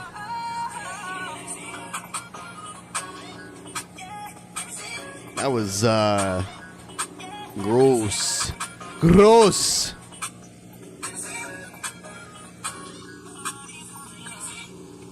Let's see what YouTube's Health playing. Science Diet 7+ with tailored nutrition from PetSmart. But I got something to say. Look, I don't know what that Cardi B bitch was saying. The Cardi B like, bitch. Literally don't even. Literally don't even. Don't know. You're gonna start from the beginning. Joshy. And this is not even a fucking Bruno. This is Bellevue Doe, whatever. Bellevue DeVoe, you mean? Bellevue Doe? This is some kind of.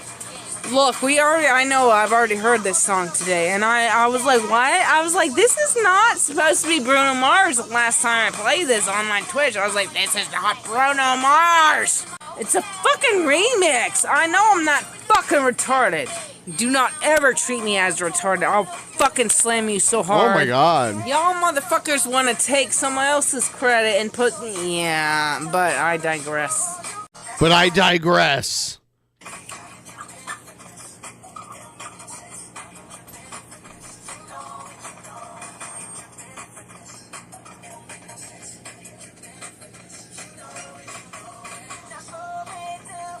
She loves that 90s R&B.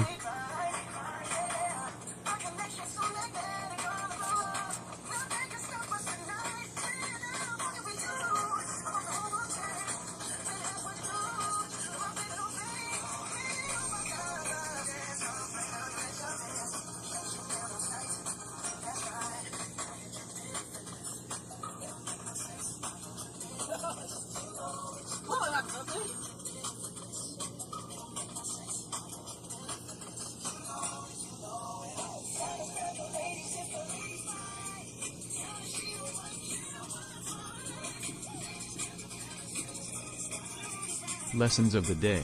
First, oh, it's not gay to have damn! Scarlett Johansson peg you, but it is gay if you say no to her. And second, the Teenage Mutant Ninja Turtles are anti-Semites. They are. Yes, today we learned so much today. It was amazing. I have to run to the bathroom. I didn't want to miss the dono. Thank you so much for helping us meet our goal. I will be right back. I'm just going to play some music while I step out of the room for just a moment here. I'll be right back.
We all got merged.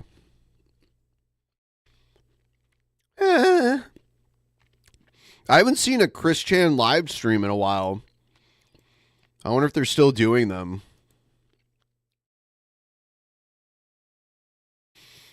But yeah, we did learn a lot today, everybody. And we have episode 1365 coming up on Monday, which should be a treat.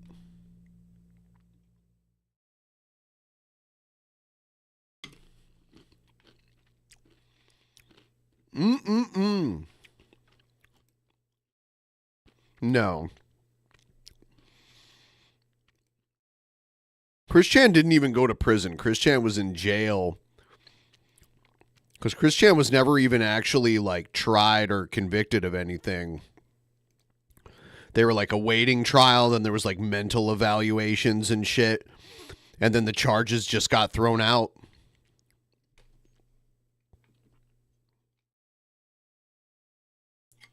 So, that's what happened.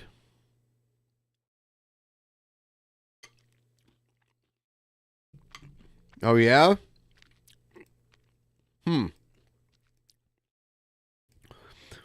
I haven't went to Chris Chan's channel in a while.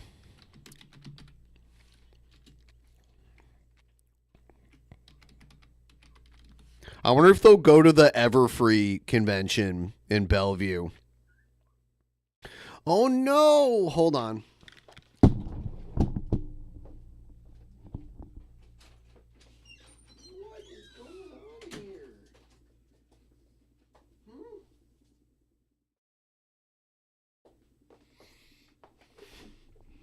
I just heard this little one whining at the door. She's got a haircut. She's like a lion. She has a mane, but then her body has short hair. All right, let's go over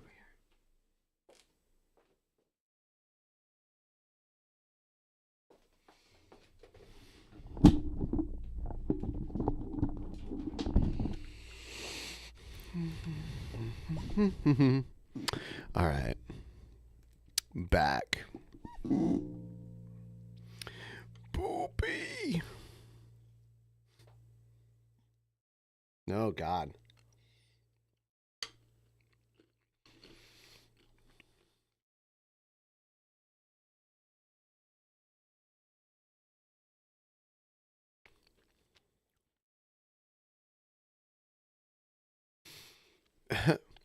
Chris Chan versus Christ Chan.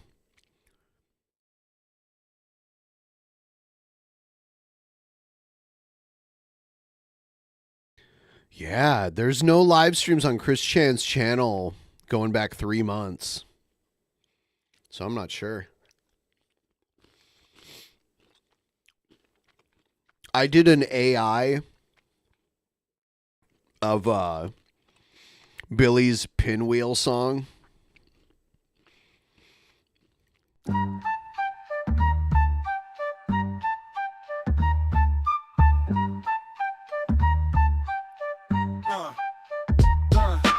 Wrestling champion, neighborhood stranger. Pretty please picture me and Mickey D's doppelganger. Some ball pit banger, let the nuts hang. Can you afford a double-sided for a butt bang? Ass to ass, long line around the slut train. Sore on her upper lip next to a cum stain.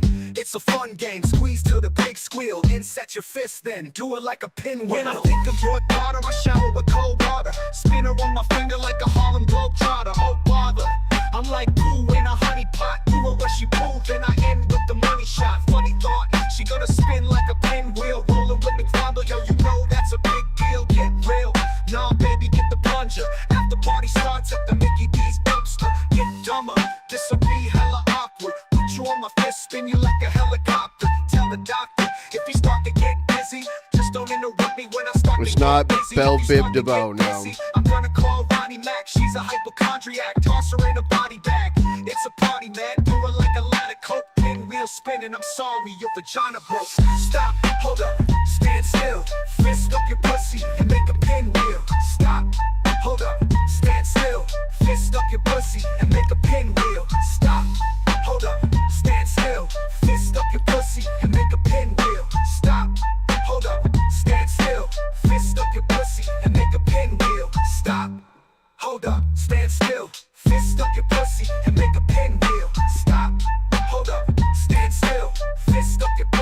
did a reggae version too.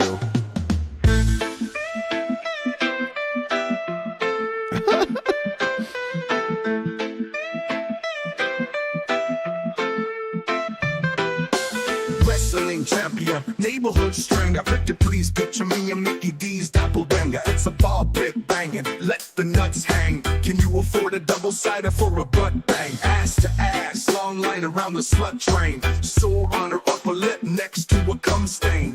It's a fun The game, words are squeeze so till the gross. pig squeal. Then set your fist and do her like a pinwheel. When I think of your daughter, shower with cold water. Spin her on my finger like a Harlem Globetrotter. Oh bother, I'm like poo in a honey pot. Do her where she poo, then I end with the money shot. Funny thought, she gonna spin like a pinwheel. Rolling with McFunville, yo, you know that's a big deal. Big real, nah baby, get the plunger. Half the party starts at the Mickey D's dumpster. Get dumber, this will be Yeah, those are gross too. you want my fist, spin you like a helicopter. Tell the doctor, if you start to get dizzy, just don't interrupt me when I start to get busy. If you start to get dizzy, I'm gonna call Ronnie Mac. She's a hypochondriac, toss her in a body bag.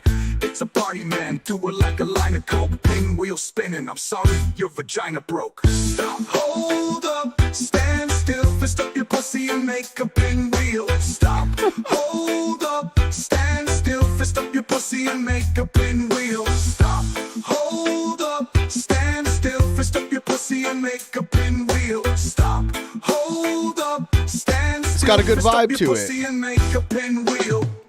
Thank you, Hells Only. Thank you for being a big part of the goal today. Everyone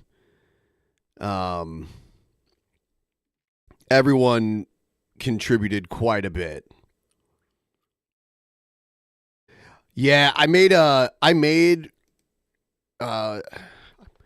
I say I made it, I mean I had the AI make it by typing some words. I don't mean I literally sat down and made it. So don't get it twisted. But I had let's see.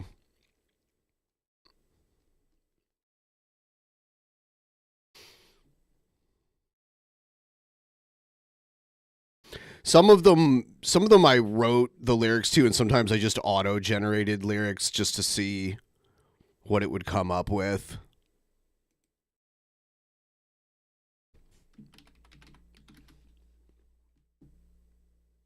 It sounds like they say smoke a doobie every time I come.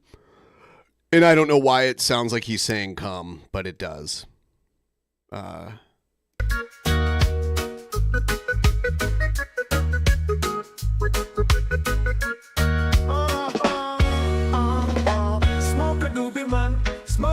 Smoke a doobie every time you come. Hey, hey, hey. Smoke a doobie, man. Smoke a doobie every time you come. Hey, hey, hey. I wanna get loopy, I wanna smoke a doobie. Wanna breathe in the smoke and make me feel loopy. Wanna feel that feeling every time we can. Oh, y'all know I'm the doobie man. Smoke a doobie, man. Smoke a doobie every time you come. Hey, hey, hey. Smoke a doobie, man. Smoke a doobie every time you come. Hey, hey, hey. I wanna get loopy, I wanna smoke a doobie. Wanna breathe in the smoke and make me feel loopy. Wanna feel that feeling. I'm just showing you guys because I'm about to rap in a few here. It's interesting to see what it comes up with, just based on what you tell it.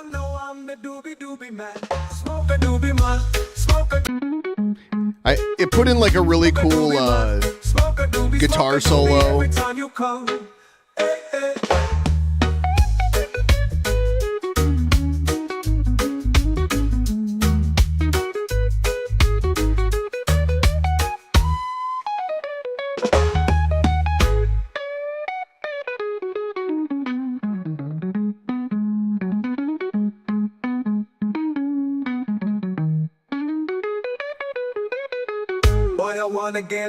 Yeah, it goes through it again.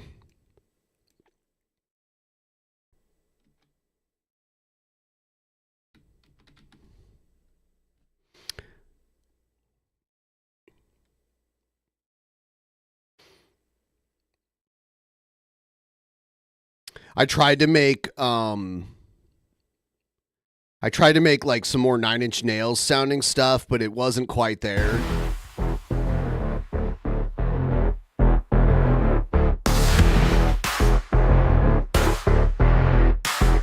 You thought you took the best of me. You thought that I was dead and gone. When it sings on like a higher register, you can hear like the auto-tune kind of component of it.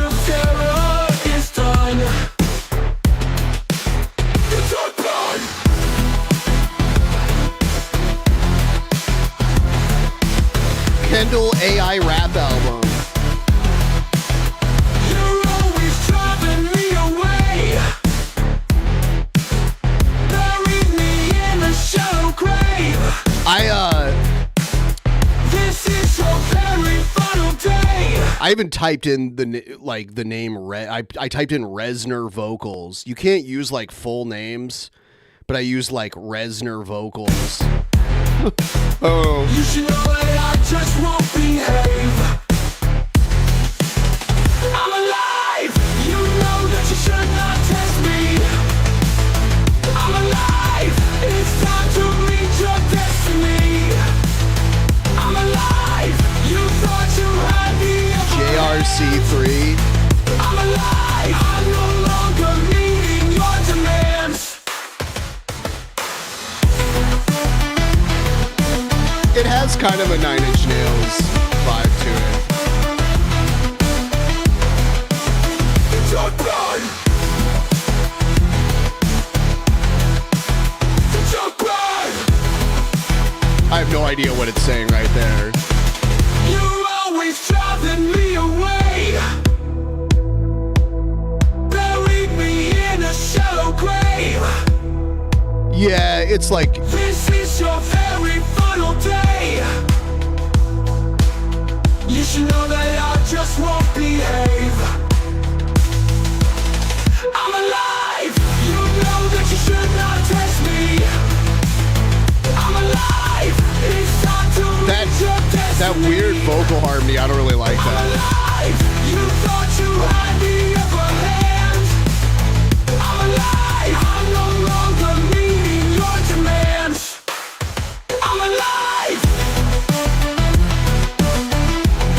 Yeah, I used to listen to Orgy also. Anyway.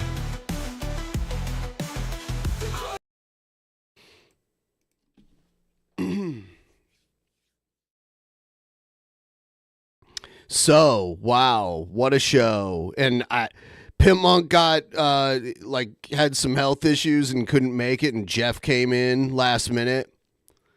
No. It does not favor male vocals. I did I wanted to see if I could do like a female vocal part. So I had to do this. This sounds really in like a softer song though. I haven't tried female vocal in like the type of song I was just Stop and think before you speak. See, that sounds like These a are woman's life's voice. most fragile moments. I cannot look, not even a peek. I've done the worst, it's time I own it. These are the last days we hold on. Yeah, it's like for some reason this thing can write really good songs, like, or at least like basic good songs.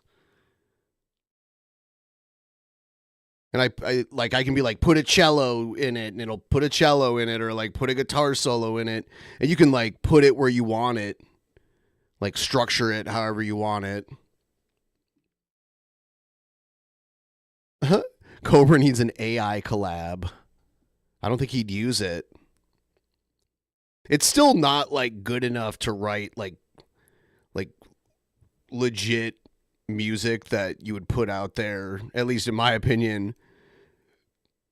But eventually it will be. It'll be insane.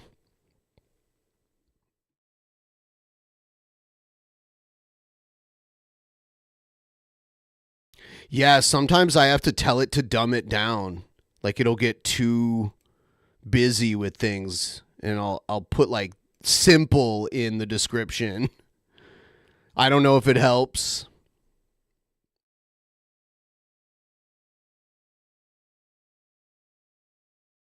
It's interesting, though. It's fun to play with.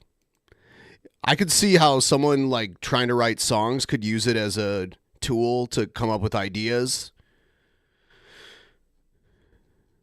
You know? Could definitely help with writer's block. Anyway, yeah, I'm tired. I think I am going to end the stream. I thank you all for being so amazing and wonderful. And we are... Hey, Ben. Yeah? Before the stream ends, can we get a last, hey, lady? Hey, lady! All right, good night, everybody.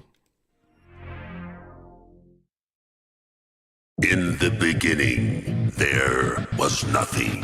And then there was the Drunken Peasants Podcast. Drunken Peasants. Drunken Peasants. Drunken Peasants. Drunken Peasants. From the strangest corners of the internet, gonna get TP'd by Billy and Ben. You know where you can find them at. Get ready, cause they're gonna kick your... Drunken Peasants. Drunken Peasants. Drunken Peasants. Drunken Peasants.